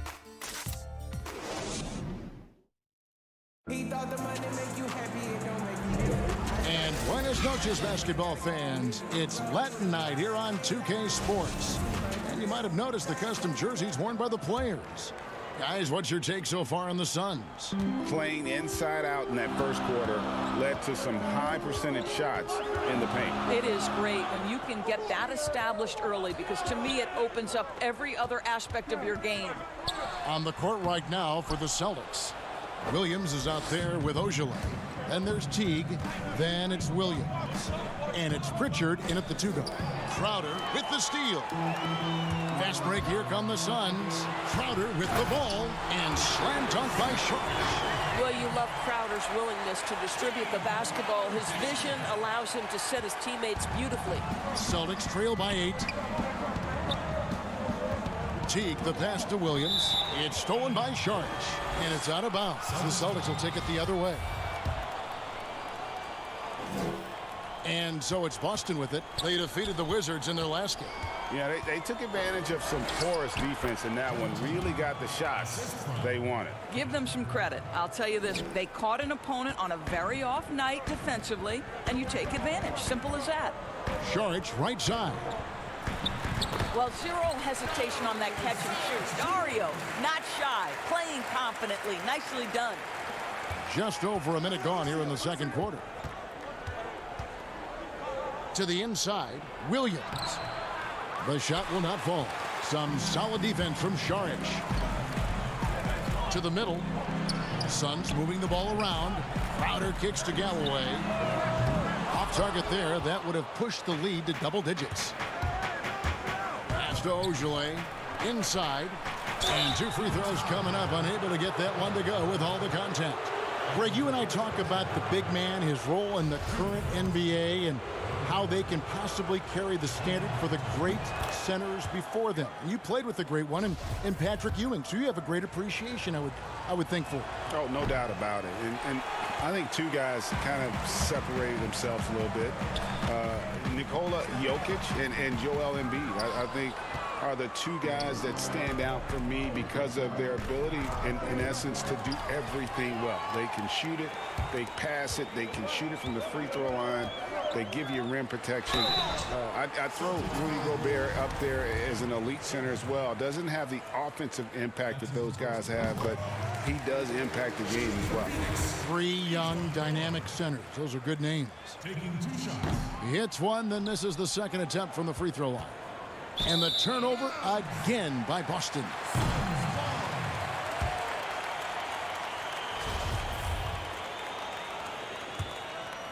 Suns leading by 8. Galloway kicks to Johnson. Moore passes to Johnson. Here's Galloway. Back to Crowder. That's good, and so Galloway with the assist. Crowder's got the lead up to 10 now for Phoenix. Yeah, great look there. Credit Galloway with the vision to spot the open man. Here's Teague. Goes to the reverse layup and drops it in. Teague's got 4 points in the quarter. And the combination of his quickness and soft touch around the rim really allows him to pull off shots like that. A lot of players don't have the reverse in their arsenal. Moore dishes to Galloway. Back to Moore. Crowder against Williams. He hangs in there and cashes in on the second chance points. And the Suns lead by 10. That is really good work there on the offensive glass. Teague deciding where to go with it. To the paint. And Williams gets it to go on the assist by Teague. Williams has got his first 2 points. Well, Jeff Teague knows how to get by and find teammates. That's pretty right there. Johnson outside. Just under 3.5 minutes played here in the second quarter. Off target at the rim. Teague with the ball. Now guarded by Crowder. The feed to Williams. From the baseline. They get it back. Can't hit from in close. That's not the type of opportunity he fails to convert very often. Here's Galloway. Still looking for his first bucket in this one. Here's Crowder. Williams with the block. The reach of Williams is outstanding. He uses it to perfection to deny shooters. Ojale passes to Williams. Some solid defense from Šarić. Well, that's a case where a guy's trying to make a play, trying to take it up strong, but the defense was ready. And boy, he gets a great jump on the rest of the field there and just leaves them behind. Oh, you love the awareness, the decisiveness. Great job there. Outside Teague. Williams, that's good. You know, still a raw talent, but Williams does have a reliable inside game that continues to get better. Passes it to Galloway. We've got 28 seconds left to play in the first half. Fires the three. Rebound by Williams. Boy, at some point you've got to realize there might be a better option standing next to you. This guy has not made one basket in this period. And that comes off the assist by Jeff Teague. Teague's got 3 assists now in this one. And they keep hammering away at him inside, forcing the ball into the paint. Here's Moore. Whistle blows. Bucket is good. And he'll have a chance at the line to make it a 3-point play. How about the concentration? He gets hit, but stays with the play and gets the finish. The Suns have been successful on 3 of their 4 free throw attempts up to this point.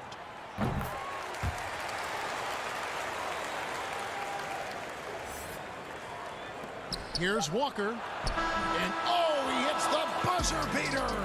And give him credit. Good awareness of the time remaining. And to me, the way you end quarters impacts how you end the game. It can go a long way between a W or an... And that concludes the first half. Suns lead by 7. Stay with us. It's the 2K Sports Halftime Show. Hey, welcome back to 2K Sports. Ernie Johnson alongside. Out in front at the half is Phoenix. They've got the 7-point lead. And over to Shaq. What did you think about Phoenix? They did an awesome rip. And that's going to do it for our halftime show, sadly.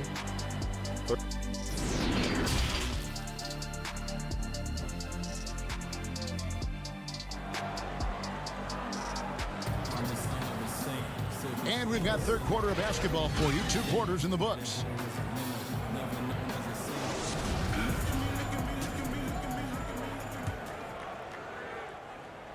So it's Phoenix now. They've led by as much as 10. Booker and Bridges are the wings. Frank Kaminsky is out there with Ayton. And it's Paul in at the point. So that's the lineup on the floor for the Suns. Well, the mid-range is always a good option for Chris Paul. Now Walker. And taken away by Paul. And now the Suns, a fast break. Here's Bridges. No good on that one. So the Celtics will take it the other way. Here's Walker. Sweet little floater. Walker's got his second bucket. Well, you can watch Kemba Walker see that play develop, and the explosive speed ensures that he's going to finish. Bridges finds Paul. Booker outside. Fires the three. Offensive rebound. Here's Kaminsky. The layup off target. All right, time now to pick it up. You're 1 for 4, and you certainly don't want to give your opponent momentum. They grab their own miss. Thompson. And he battles for the ball and gets the second chance bucket. Thompson's got 8. The defense not putting up any fight on the inside. They've allowed 10 straight points in the paint. Chalk up 2 there. And the Suns lead by 7. There's a level of floor awareness that has always been innate to Chris Paul. What a pretty find. And Tatum the bucket on the assist by Brown. Boy, everyone is getting to their spots and then capitalizing. 3 for 4 in the quarter. Beautiful. Good ball movement here by the Suns. Back to Paul. For 3, Booker. Suns keep it alive. And Ayton stays with it.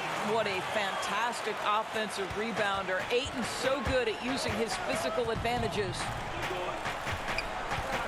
Back to Walker. Down low, Brown.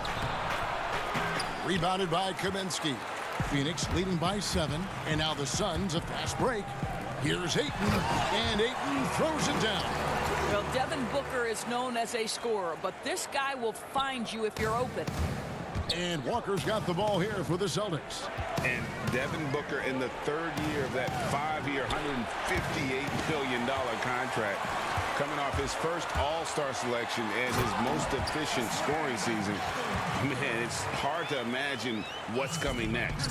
I think, Greg, he's desperate to make the playoffs, right? He's doing his part. He's improving on the defensive end.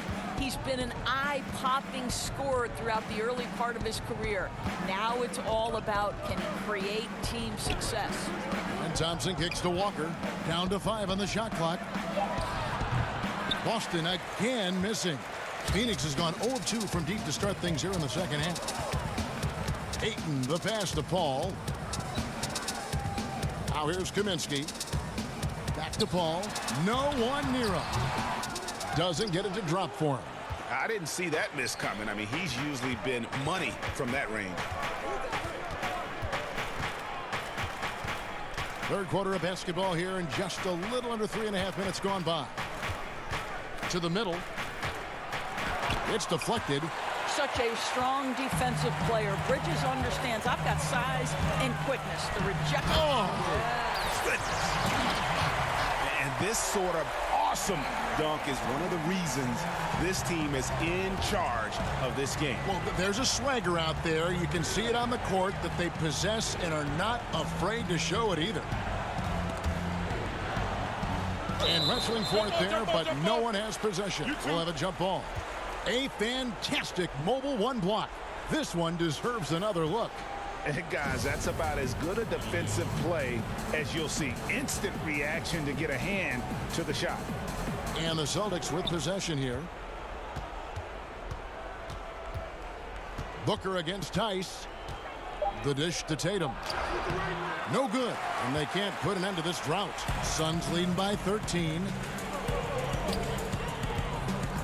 Ayton finds Bridges. Booker in the corner. And there's the 3-second call. This one on the defense. Phoenix shooting their 6th attempt at the charity stripe in the game.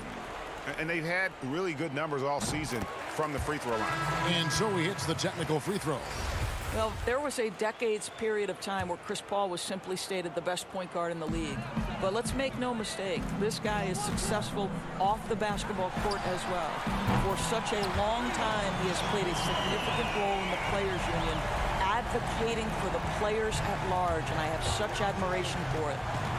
Teague, the pass to Pritchard. Back to Teague. to the inside. And the basket is good, and he's got a chance here for one more at the line. How about Teague showing tremendous vision on that pass? Quick at getting the ball to his teammates on time and on target. So it's Phoenix now. 17 points was their biggest margin. On the wing, Booker launches it. The rebound by the Celtics. Williams with the ball.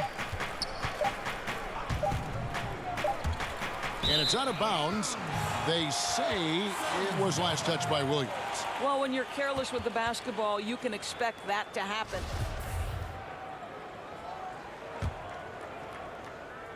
And here at the end of the third quarter, it's a double-digit ball game. The Suns on top as they wrap up the third quarter on a 14-5 run. And time for the short break, and stay right where you are. The fourth quarter is coming up next. And let's take this chance now to show you the State Farm assist of the game. And definitely deserving of the prize tonight. How about the read he made here? Looking like a point guard, putting the pass right on the money. He's got the size to survey over the top of the defense and find the open man. That was beautiful. And 1 quarter to go in a game that to this point has not been an evenly fought contest. And a look at the 5 for the Celtics to start the fourth quarter. We've got Teague. Ojale is out there with Jason Tatum. Then it's Williams. And it's Pritchard in at the shooting guard position. Yes, that goes in. Paul's got the first basket as we get going in the fourth for the Suns. Well, I'll tell you, the savviness of Chris Paul on the break, he is a force to be reckoned with. Here's Ojale, defended by Paul.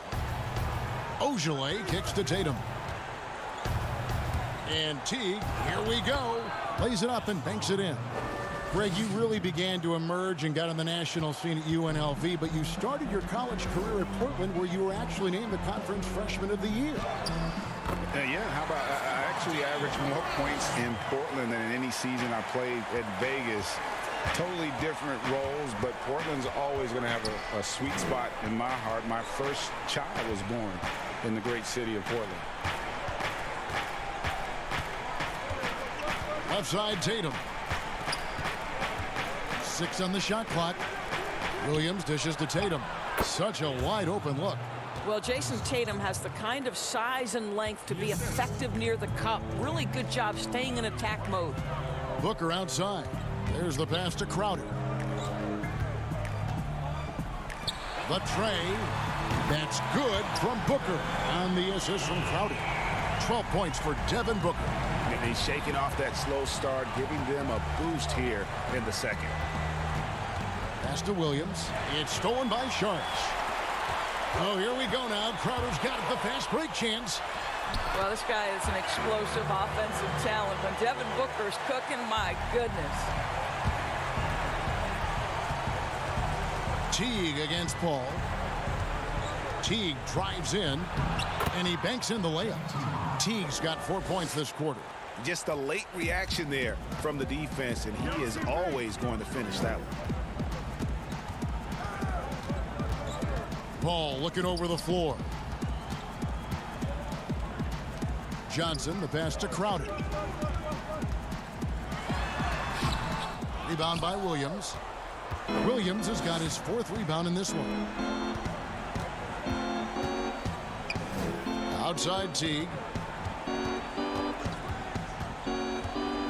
He feeds it to Williams. 2 free throws coming up, and they call the shooting foul. It goes on Devin Booker. The first free throw is good. Well, in the dunk contest, we saw Michael Jordan take on Dominique Wilkins. These days, not as many star players are participating in these skills competitions, like Greg, the slam dunk. I think it's a great point you raised, Kevin, and I think in part because back in that era, you know, the reality is guys didn't make the kind of dollars they make today. And there was more risk, I guess, in the mindset of guys today, and they didn't want to take that challenge. So I wish we would see more of our stars in the slam dunk contest, but I don't think that's going to be the case, unfortunately, as much as we'd all like to see it. Williams against Crowder. Here's Tice. And foul on the shot. He'll shoot 2 at the free throw line. That's his first personal foul. At the line of the Celtics, Daniel Tice. That's good from Tice. And the Suns making a change here. Kaminsky's checked in. Celtics also with a sub. Tristan Thompson, he's checked in for Williams. And it's the Suns with the ball. Earlier in the game, they had a 19-point lead. Hall finds Kaminsky. And here is Bridges. And we're going to have a jump ball. It's tied up there. You two players.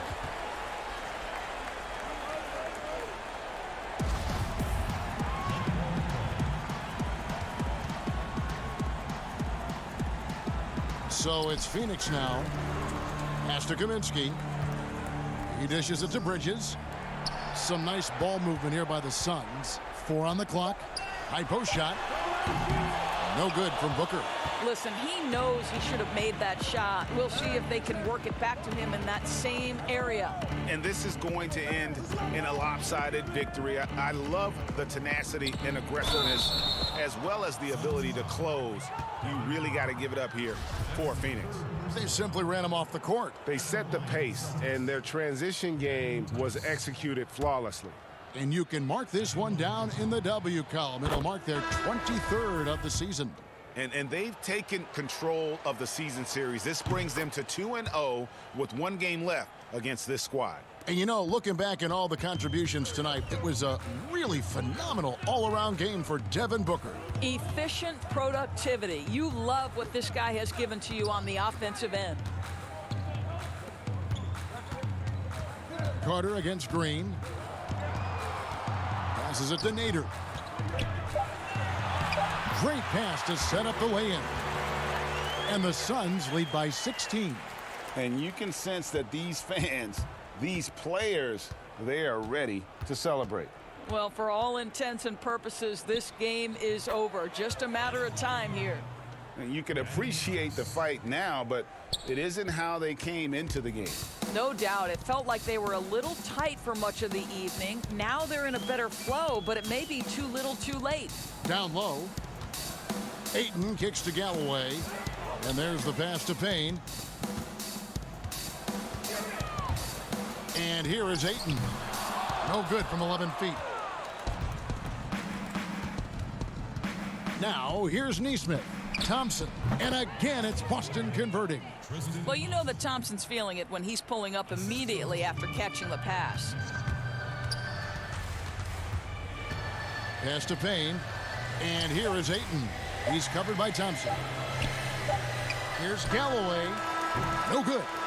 And so it's Phoenix easily grabbing this one. Some good competition, but the hometown advantage and their ability to stay focused, I think, made the difference. Yeah, and the first step in becoming a good team is your ability to win at home. And they really seem to revel in that opportunity. And this is what they came out to do. And now let's catch up with Dave. All right, David, thank you. And that'll wrap it up, folks.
This is Kevin Harlan, joined by Greg Anthony, Steve Smith, DH. Hey, Kevin, thank you. Both capable, DA, thank you. A look at Atlanta's opening lineup.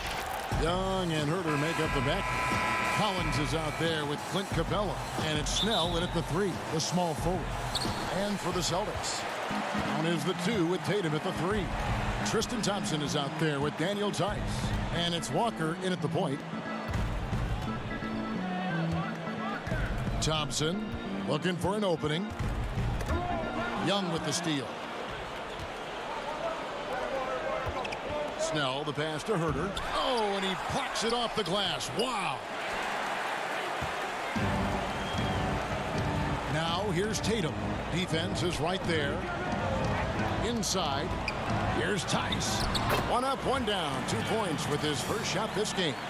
Greg, the 2 words you and I don't like the most in this game, load management. Why do we see more of it now than when you played in the game? A couple of things. I think sports science has evolved, and I've talked to a ton of coaches about this. The reality is that now they don't determine whether or not a guy's going to play. It's going to be the people that work with the strength and conditioning. They determine if a guy is ready to go. Secondly, I would also say the contracts now, the investments that teams have in these assets, you want to try to prolong their careers as long as possible. And so I think it's a smart move from an investment standpoint. You bring up some great points. 4 shots, 4 misses, and you can sense a certain frustration building. And the whistle blows on the backcourt violation. He went over and back. Let's take another look at the staunch defense during that mobile 1 block. Some intimidation right away. Got to show those shooters you're going to be there all night long. Snell, the pass to Young. Here's Herter. The shot, no good. So the Celtics will take it the other way. They defeated the Wizards in their last game. Yeah, I think they prepared to face more defensive pressure, and that one didn't happen, and boy, they just rolled. They came in focused and ready to play, and despite facing little resistance, they never pulled back.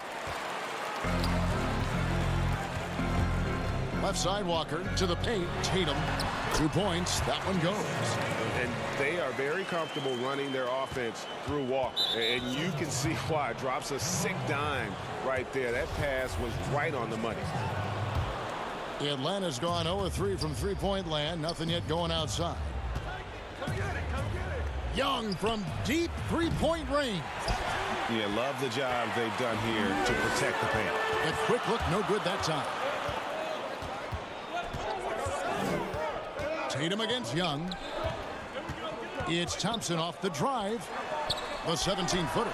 And Tatum the bucket on the assist by Thompson. Tatum's got his second basket of the game. And don't look now, but they're starting to extend this lead. They're doing it by building it out, step by step, valuing each possession. Herter passes to Capella. The offensive rebound. Young from deep three-point range. That one's off, still out of sync. And here's Brown. He'll bring it up for Boston. Pass to Tice. Tatum on the wing. The Celtics working the ball around now. Good work there as it goes. And what a way to start this game, dominating at both ends of the floor. They came in prepared, focused, and really jumped on the other team early. And that ends the struggle. You could feel the tensions in the building with each miss. Frustrating beginning for them, but we have a long way to go. Now they just need to string together some buckets. Celtics leading by 8. Walker the pass to Tice. Shot clock at 6. The kick out to Walker. Thompson with the bucket. Oh, great ball movement there. And the Hawks with possession. They're moving on after the tough loss they took at the hands of Miami. Yeah, what we saw in that game and what you see around the league is a questionable dependency on the triple.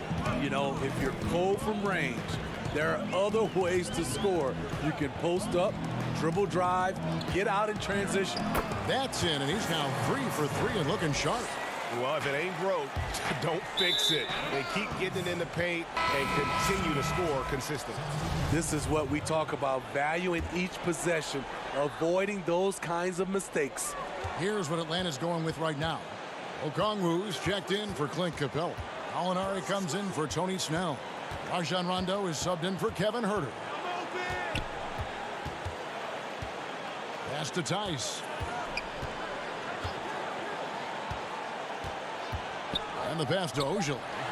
Boston needs to get off a shot. Brown outside. And it's John Collins with the rebound. And he didn't punish them for the weak coverage there, but they can't count on him to continue missing. Here's Rondo. The feed now to Collins. Tatum down low. Gallinari on him. Pass to Pritchard. Jacks up a three. Here's Tice. Collins with some nice D. Shut down. This is the way you play defense. This is how you protect the rim. The first quarter concludes in a double-digit lead on the scoreboard. It's the Celtics up by 12. And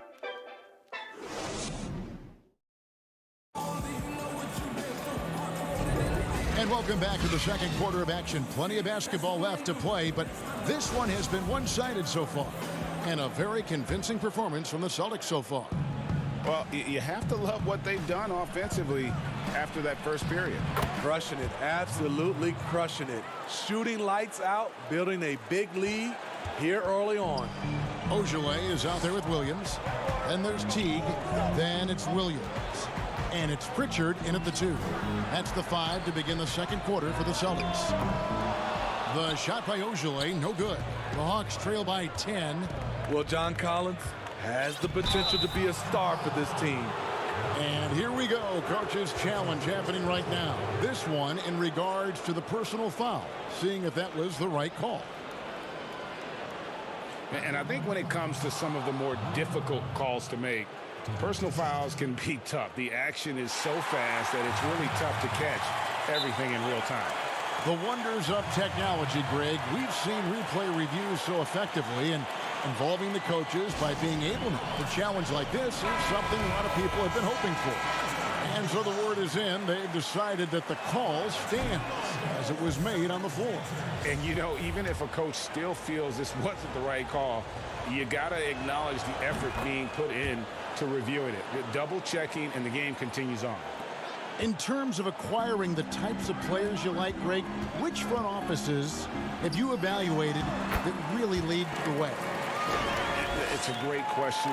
You know, I think coming off the dynasty, and if you ask Golden State, they'll tell you they're still in the midst of it. I think they do a terrific job. The Celtics are right at the top, too, though. Danny Ainge and Brad Stevens are in sync with what they do and how they develop players, but also how they find those diamonds in the rough. And let's give a shout out to Toronto with what they've done over the last 5 or 6 years. They've created a level of excellence there that has them on the same path as some of the best teams in our league. A lot of good GMs out there. Danny Ainge of Boston, you talked about them, probably one of the best.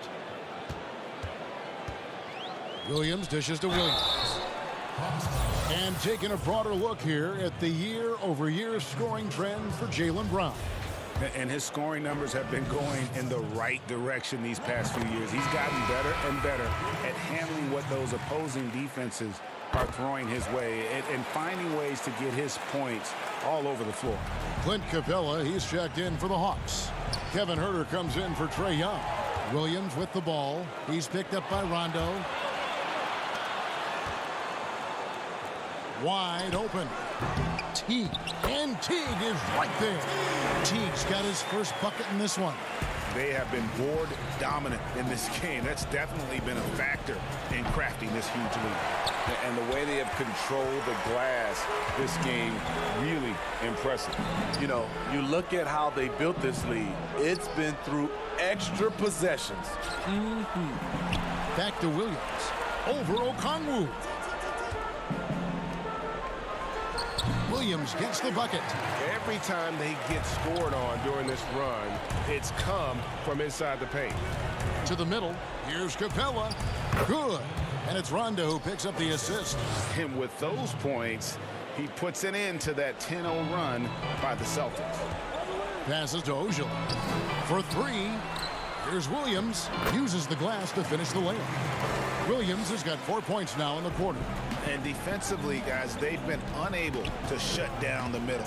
Okongwu, the pass to Herter. And the ball's tied up, so we'll have a jump ball.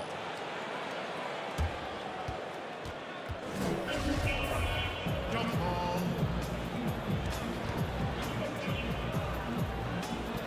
So it's the Celtics now. And so it's Williams who brings it up for the Boston Celtics. 19-point lead, which is the largest margin in the game. Williams finds Williams. Back to Williams. Celtics passing it around to the inside. Basket counts. Williams has got his second basket. That's their third straight make off an assist. They need a bucket in a big way here to regain some confidence. Shooting foul as the whistle blows. He'll shoot 2 free throws. And for a long time, Atlanta had been searching for a legitimate center. Seems like they found their guy in Clint Capella. Yes, and Clint Capella is limited offensively, but that's not his job. What Clint Capella does do, he does very well. He's a terrific rebounder, and he will have a lot of room to finish at the rim, as he does with power. Tice passes to Tatum. Thompson from long range. It's rebounded by Herter. The Hawks trail by 20. Snell kicks to Okongwu. And it's out of bounds. Last touch by Capella. Here's what the Atlanta Hawks have lined up on their schedule. On Tuesday, they'll face off against Jimmy Butler and the Miami Heat. And then on Wednesday, they'll go up against the Magic in Orlando. And, you know, nobody loves playing on the road, but it does offer a good chance to see exactly what your team is made of. This team is going to find out a lot about itself over the next stretch of games. And he's going to get whistled for that foul, G. That was intentional, but not exactly logical. How about pointless to foul there? I mean, I don't know where his head is, but it's not in the game. That free throw good from Thompson. One thing about Thompson, he's made improvements to his body and his game each and every year. Yeah, nice job of drawing the contact and creating opportunities at the line. Here's Rondo. A wide open look here for Okongwu. Trains the three-pointer. And the Celtics with possession here. 22 is their biggest lead. Walker looking for an opening. And there's Thompson. That's good on the assist by Walker. Thompson's got 10. Really good hands. Thompson catches the ball well in traffic, then right up in rhythm. Well, he wants to shoot his way out of this cold spell, but the struggles continue.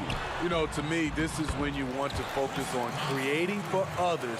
Give someone else a chance. It's called a teammate. Pass to Herter. Kicks it to Okongwu. From deep. Thompson with the rebound. And here's Boston. They're on a 20-6 run. 35 seconds left in the first half of basketball. Walker against Rondo. Thompson outside. 6 to shoot. And it's Thompson again missing. Atlanta's gotten into trouble with the 3-ball in the second quarter. Only hitting 1 of 5 attempts. The shot by Okongwu, no good. And this quarter, he has clearly been off the mark. Outside Tatum. The pass to Tice. Back to Tatum. From outside, off the mark. And so it's the Boston Celtics riding high with a 23-point lead heading into the... Thank you, David. We'll be back after halftime for the start of the second half momentarily. The 2K Sports Halftime Show. And what a show being put on here for the home fans. What a game it has been for Tristan Thompson. He had 12 points. You have to feel good. And now with the second half about to get underway.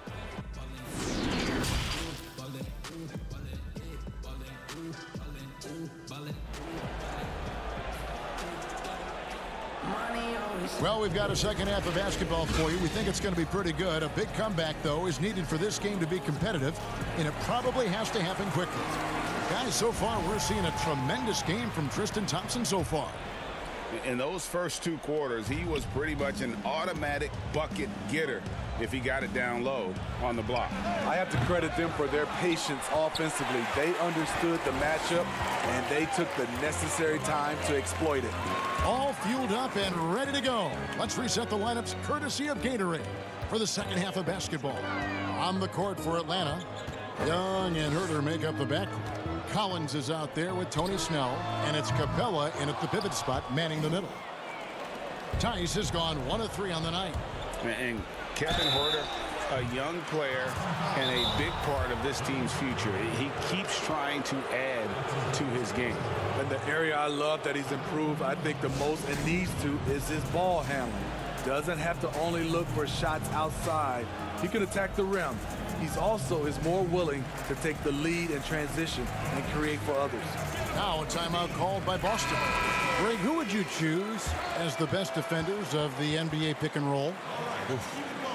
That is a tough one. This will surprise some people. Nicola Yokic is one of the better big men defending the pick and roll, in part because of his instincts. You know, he doesn't impress me in terms of his physical attributes, but his mind, the ability to anticipate, having a sense of how perimeter players play the game. He's a guy that's terrific. I'll give you an oldie but goodie in Andre Iguodala. He's still terrific. And I pick bigger guys because you've got to be able to switch that and guard smaller players. And, you know, at the center and the swing position, those are 2 guys that still are very reliable. Tatum, that's for 2. They get it again. Thompson, and he uses the glass on the layup. Thompson's got 14. +8 in the rebound differential. One more reason why they're in control. Here's Snell. Rebound, Boston. Unusual for him, just a lack of concentration. Fails to finish the play. Collins against Tatum. Left side, Walker.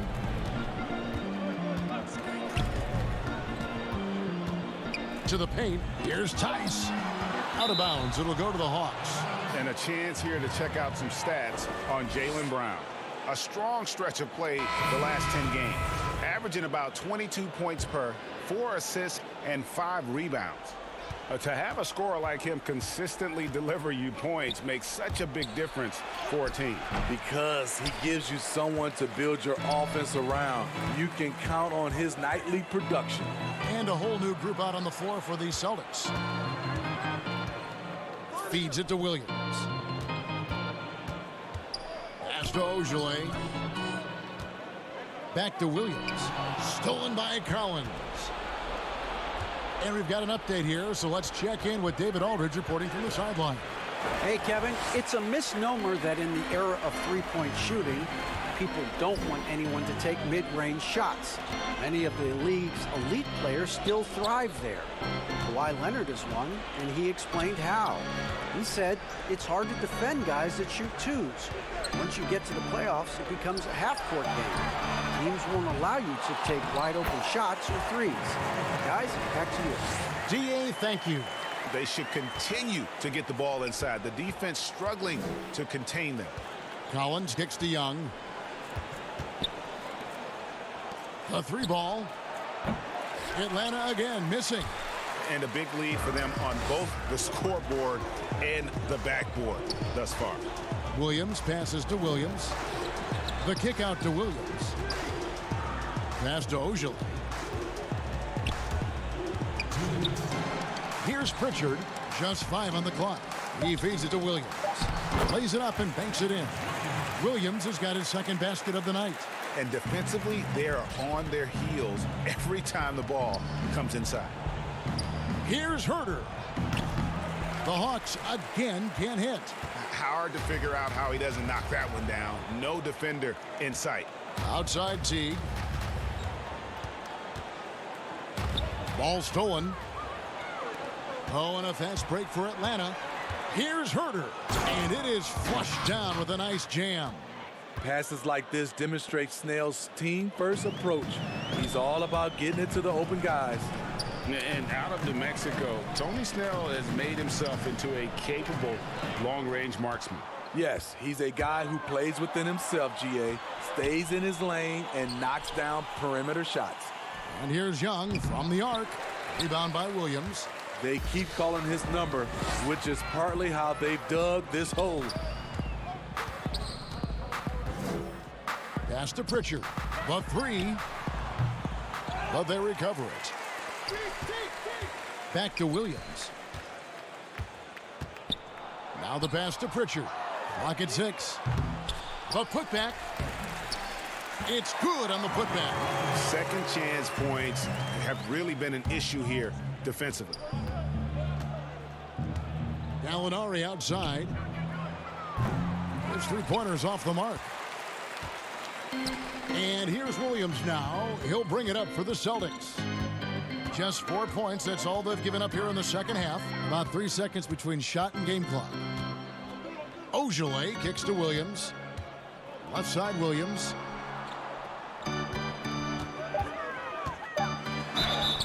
And the call on the shot that sends him to the line.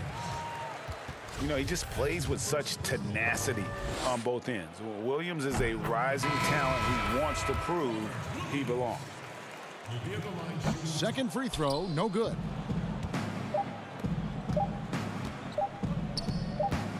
Here's Rondo. And the miss. And so it's Boston in complete command. Their lead at 28 points going into the break. They've been playing some inspired defense, giving up very few. Now let's take a look at our assist of the game presented by State Farm.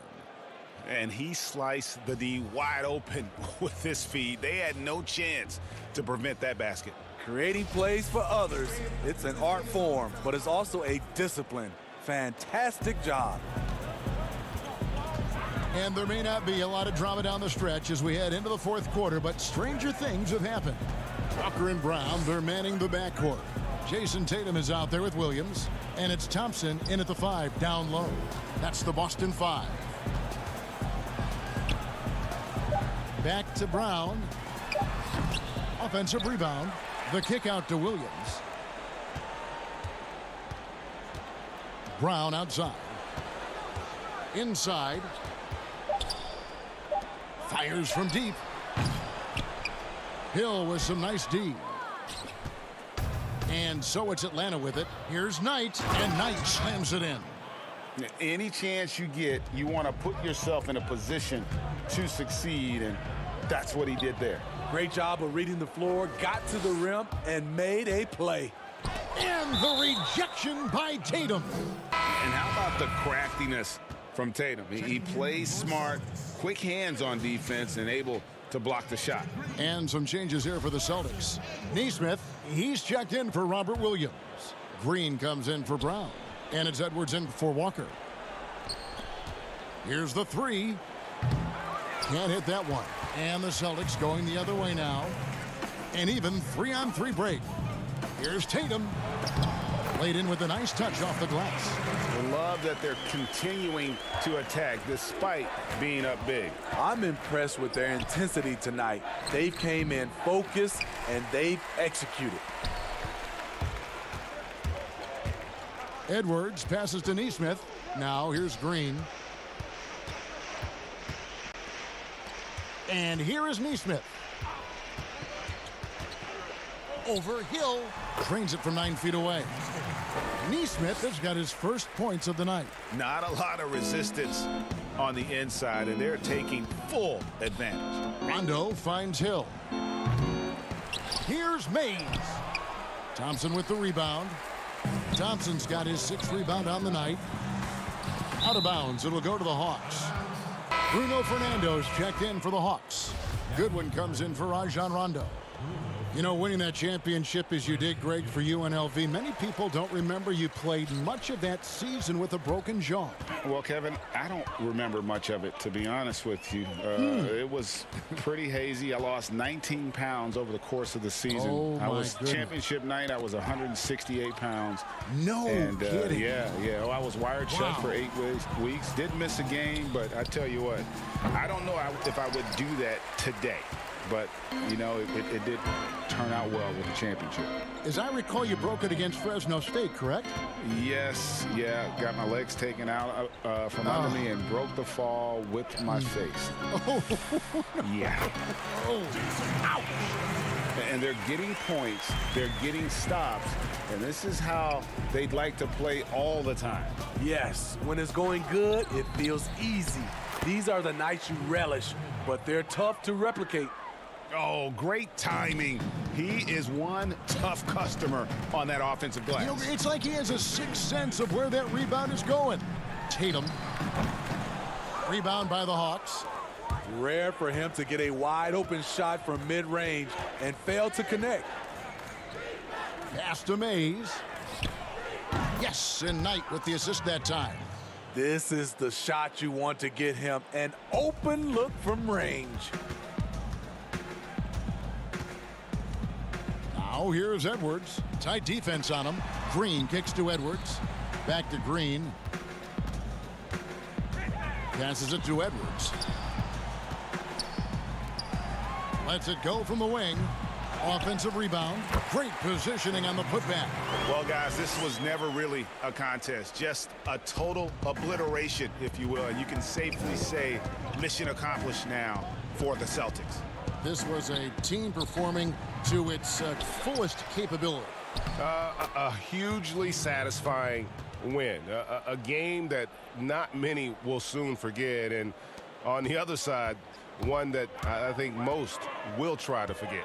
And in terms of the season record, this is going to be their 18th win overall. And with this win, they bring the season series to an end, guys, with a split, 2 games apiece. And we watched one guy all night long, guys, and looking at the stats just confirms what a dominant game he had. What a night tonight it was for Tristan Thompson. He was extremely efficient offensively, got good looks, and really knocked down big shots all game long. Neesmith makes it off the glass.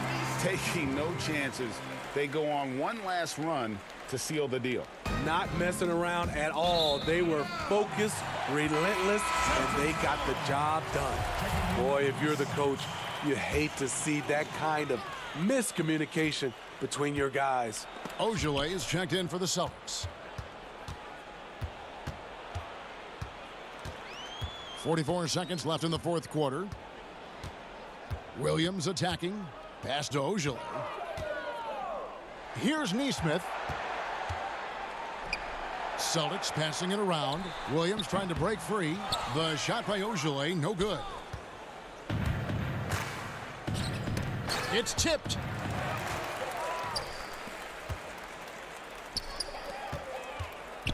Edwards passes to Ogilvy. Edwards kicks to Ogilvy. The pass to Neesmith. Down low. Here's Williams. Here's Ogilvy. It's good. Great play by Williams to set it up. Impressive job by the players, coaches, and don't discount the impact of these fans. They gave the team tremendous energy tonight. The fans were fantastic. It was a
He just really made a difference.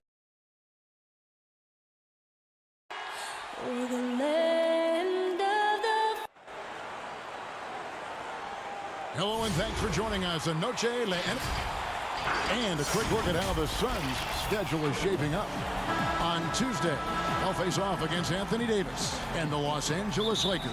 And then on Thursday, they'll take on Steph Curry and the Golden State Warriors.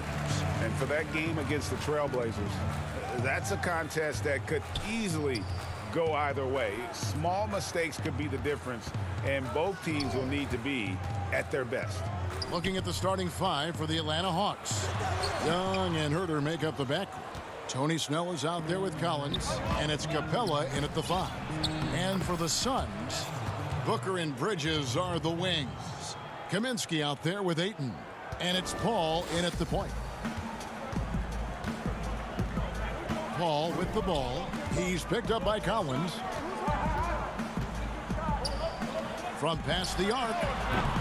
And it's John Collins with the rebound. Now the Hawks moving it the other way. Here's Capella, and the dunk by Capella. You got to keep the ball moving, and that time Herter's pass leads to an open look. And here are the Suns now. 4-point game. They're coming off that win against Minnesota. Yeah, and with most of the arena against them, they just banded together and trusted one another to make the right play. Yeah, and in that game, it turned into a massive scoring night. It wasn't so much about the game plan as it was establishing early confidence to get that win. Now here's Ayton. He had 22 points in the win against the Timberwolves in Minneapolis. Yeah, but the rebounding in that game as well was just tremendous. I mean, he dominated the backboard. Little over a minute 30 into this first quarter. Collins passes to Capella. Fires for 3. And it's Devin Booker with the rebound. The Suns have gone 2 of 5 here, making 40% so far to start out the game. Here's Bridges. 9-point game his last outing. Paul passes to Booker. They now take the lead. Midway through the season, are teams, Brent, still trying to find their identity and evolve, or is it just a matter of building on what you've already got? I think at this point you already know what you got, Kevin, and so what you want to do, I want to be the best at what it is that I can do, and that's where I think coaching staffs are focused right now. Collins does a nice job there preparing for that shot using his base. And Booker kicks to Paul. Knocked away. Bridges dishes to Paul. To the wing on the left. 6 on the shot clock. Bridges passes to Ayton. Shoots over Capella. Kept alive. Controls the rebound and puts it back up and in. And folks, he did not luck into that one. He knew just where he wanted to be to grab that backboard. The Hawks working the ball around. Capella kicks to Snell. Young passes to Capella. And here's Collins from outside. A second chance effort. And it's Capella missing. I don't think the defense does enough out there to bother him. I think that one's all on him. Just a flat-out miss. And that one off the back of the rim and in. And first quarter, we're about 3.5 minutes in. Left side, Collins. Back to Herter. Beyond the arc. It's not going to go for him. The Suns go the other way with it. And this game, the first chance they've had to see Atlanta. And just couldn't make the most of their meetings last year. Ended up splitting the season series. Now, here's Bridges. And he can be counted on to put some points on the board every night. He's averaging right around 13.5 points a game. Defense unable to stop DeAndre Ayton that time, getting inside and using his frame. Capella with it. Chris Paul covering. Collins kicks to Snell. Takes the 3. There's the triple. Here's Capella. In the corner, Snell with it. It's Young on the wing. Lets the 3 fly. First shot, first basket. He's out of the blocks fast. That's Young's favorite shot right there. A lights-out long-distance sniper with unlimited range. Passes it to Bridges. From the line. Here's Ayton. Inside, kicks it out to Booker. The shot from the low post is good. That's just tremendous scoring instinct. So fun to watch him work in the half court. 7-second difference, shot and game clock. Capella finds Young. Capella against Ayton. Snell. Rebounded by DeAndre Ayton. And right from the start, Kevin, they've been pounding the glass. Most of those 50-50 balls also going their way. The D giving him that shot, and that's probably not a good idea, but I guess they knew what they were doing that time. And we reached the end of the first quarter. Suns ahead, up 5. We've got more NBA basketball coming your way in just a minute.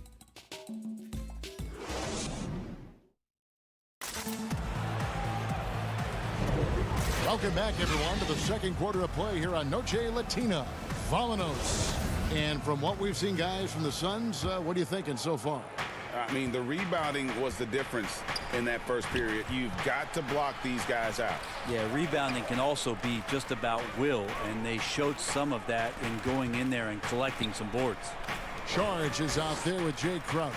And there's Etuan Moore. Then it's Johnson, and it's Galloway in at the 2-guard. So that's the lineup on the floor for the Suns. And Crowder gets it to go on the assist from Moore. Crowder's got the lead up to 7 now for Phoenix. Here's Okongwu. Collins, that's a 2-pointer. It's hauled in by the Suns. 3-on-3.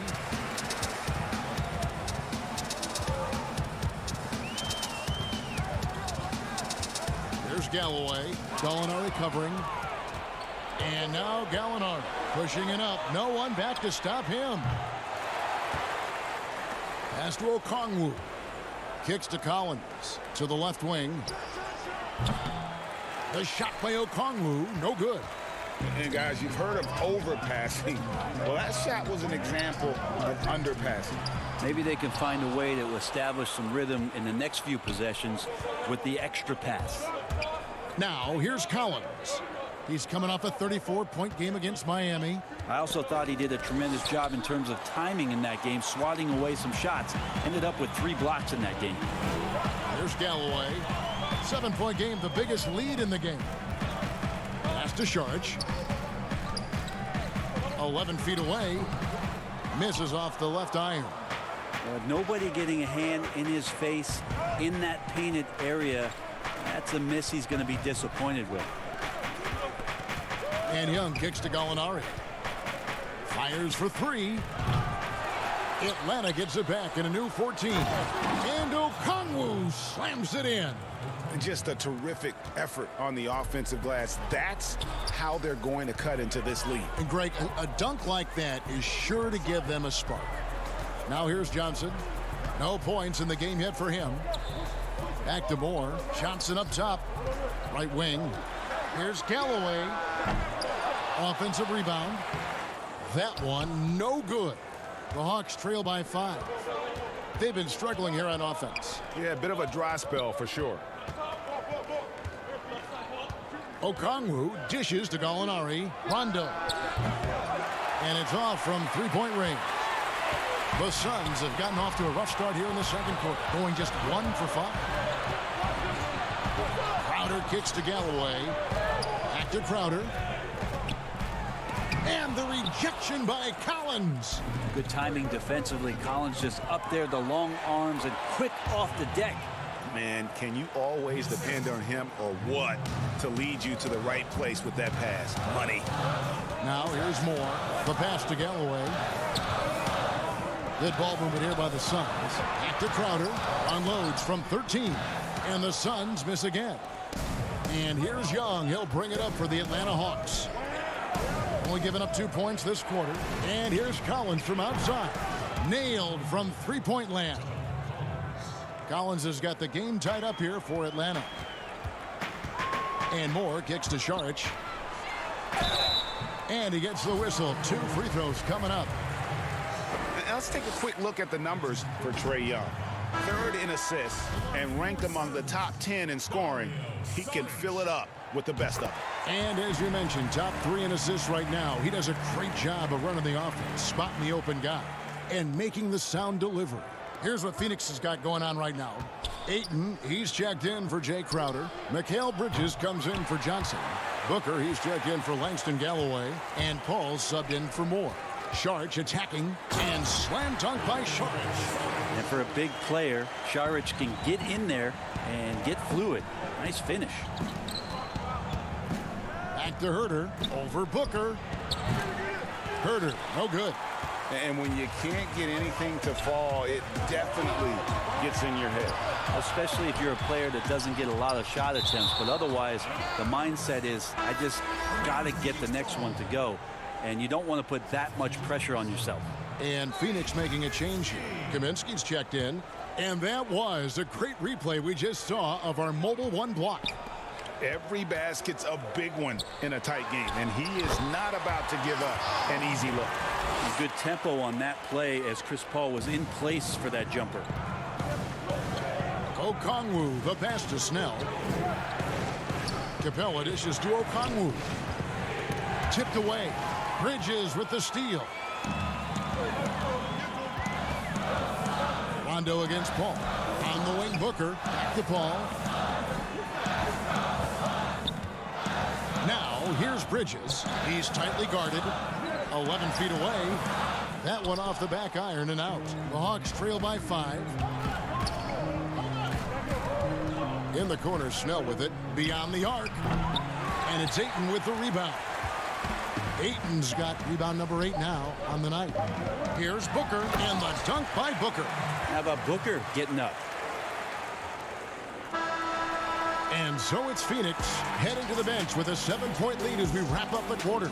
They've been playing some ferocious defense. And now, the 2K Sports Halftime Show.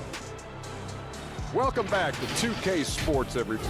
And going into last season, the Suns hired Monty Williams as their head coach. You like the job he's done?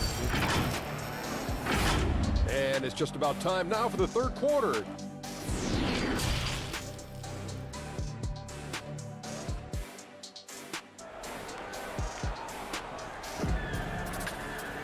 And for those of you just tuning in, thanks for being with us. The second half of this game still to play. One of the stories here, John Collins getting it done today. Yeah, there is no stopping him, and you can't even contain him at this point. He is that talented. Yeah, I don't know if you have enough game plans to slow him down. How do you guard a guy that good? Third quarter action getting rolling right now, brought to you by Gatorade, all fueled up and ready to go. Here's who's on the floor. And so in the game for the Hawks, Young and Herter make up the backcourt. Collins is out there with Tony Snell, and it's Capella in at the center position. Booker the pass to Ayton. And foul on the shot, so he'll get a chance at the line. That's on Clint Capella.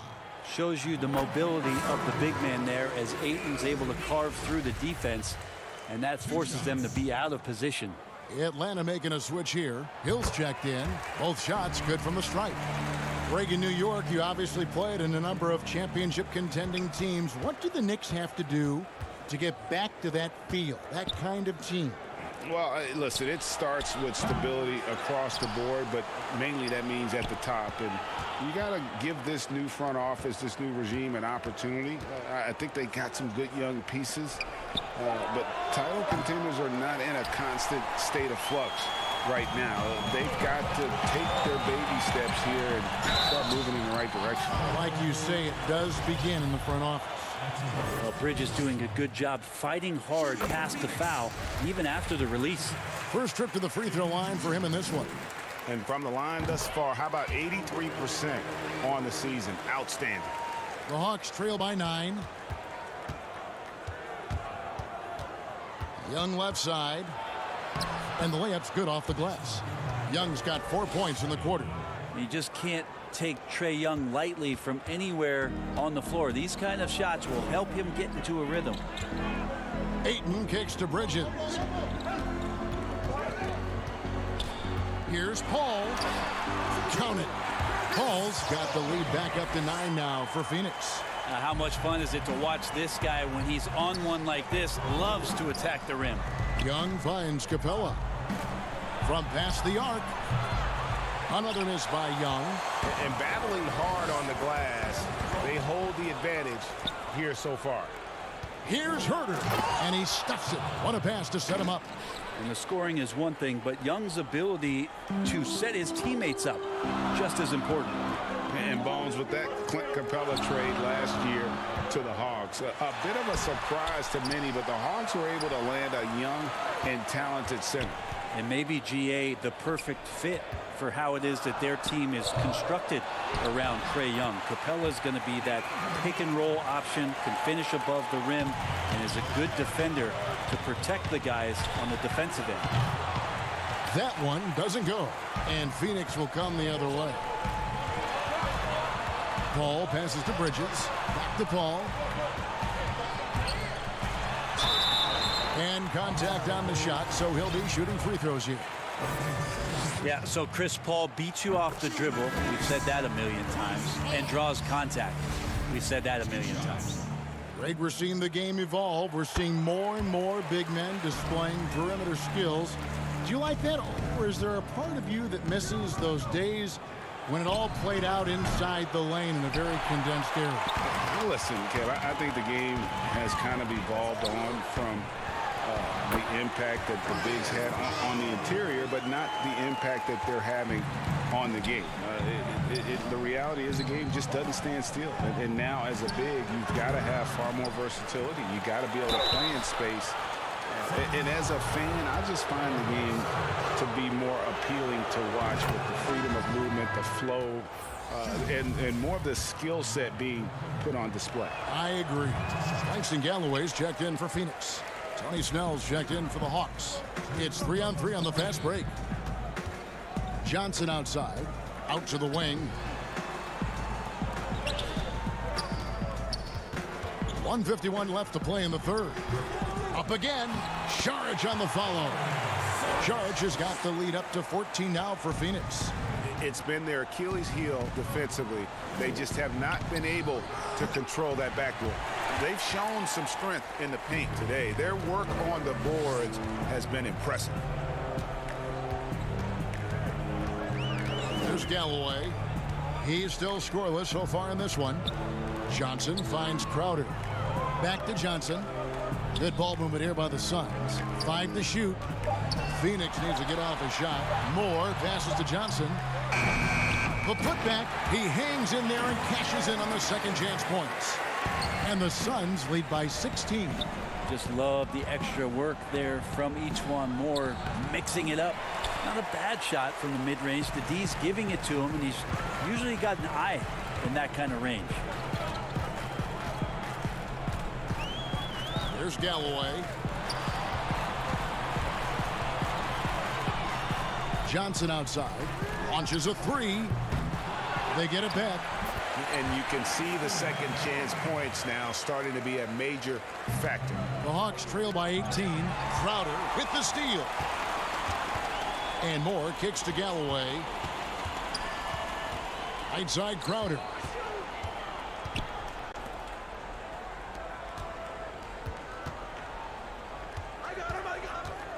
Back to Galloway. No good on the triple. Atlanta shooting an ugly 27% since halftime. Here's Herter. The Hawks again can't hit. There's Galloway. And the last second attempt doesn't fall. And so it's Phoenix with an 18-point lead as the quarter comes to a close. A look at the field goal percentage numbers tells the story of what tough defense they're playing today. We'll return short. Here now a chance to show you our assist of the game, and it's presented as always by State Farm. And how about the big fella here showing us he's got some point guard skill here with the tremendous setup. Now the passing for the team becoming contagious, this time involving the big. And we reach the fourth quarter in a game that may be already out of hand. Booker and Johnson fill out the wings. Saric is out there with Jay Crowder. And it's Paul in at the one spot. That's who's out there for Phoenix. Johnson finds Saric. Paul outside. Back to Saric. Shot clock at 5. Passes it to Johnson. And Johnson with the stop. And Saric, just one of those European players that comes over with the fundamentals. Beautiful play there. It's stolen by Saric. Paul with the ball. He's picked up by Rondo. Pass to Saric. Booker looking around. Shot clock at 6. From deep, Johnson. Rebound, Atlanta. Capella's got 4 rebounds in this game. Not great numbers, but great effort in this one. Sounds funny, but I think he's been a positive for them. Suns leading by 20.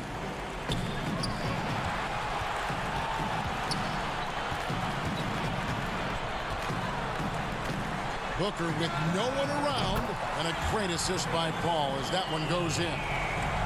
Paul's got 3 assists now in this one. Greg, we are in an era of positionless basketball. And we know the All-Star game now has a 2 backcourt, 3 front court position as opposed to 2 guards, 2 forwards, and a center when you're voting. Should they get rid of those designations entirely? I tell you what, I think you could make a strong case for that. When you go back to last season, many felt Jimmy Butler got robbed of a starting spot. Yes. I think, listen, this is the fans' vote. Why not the 5 top vote getters? I don't care if they're 4 guards. If the 5 players that the fans want to see the most play a certain position, then so be it. You know, they're not going to play all 48 minutes. You're still going to have your 7 other spots to kind of balance out the roster. I say just let the fans tell you the 5 they want to see, and let's go play. To the middle. And he drops in the layup off the glass. Again and again, they're dissecting the defense and creating those high percentage looks from inside. They get it again. Collins trying to end the drought, and it's good on the layup. Yeah, the way you keep plays alive is with some effort, and John Collins giving it to you. Paul passes to Saric. Johnson outside. Now here's Paul. And over 2.5 minutes in the books here in the 4th. Booker finds Crowder. Paul for 3. Atlanta with the rebound. Gallinari's got 4 rebounds now tonight. Collins wide open. He fires.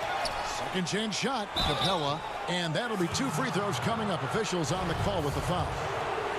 It's going to be on Saric. Great initiative from Capella there. Seeing an opportunity to score and getting the D to act. You hear about the extinction of great NBA big men. Do you see it that way? And if so, Greg, is the game that has changed, or perhaps a dip in the talent at that position that has changed? You know, you think back to the likes of Russell, Wilt, Kareem, and Hakeem, and Robinson, and Shaq. Some would say, well, we just got lucky. But in a lot of ways, we still have the dominance of the big man. They just play more outside of the paint, right? You know, Giannis. Yep. You look at what he can do. Anthony Davis and the way he plays the game. I mean, LeBron, in essence, is a big man. I mean, you still can dominate the game as a big. It's just that you now can actually, in some respects, have more impact because you're involved in more facets of the game. Here's what Phoenix has got going on right now. Nader's checked in. Langston Galloway comes in for Bridges. Carter, he's checked in for Devin Booker. And it's Payne in for Paul. Carter, the pass to Nader. Now Carter. Here's Nader. He's guarded by Knight. Phoenix, no good that time either.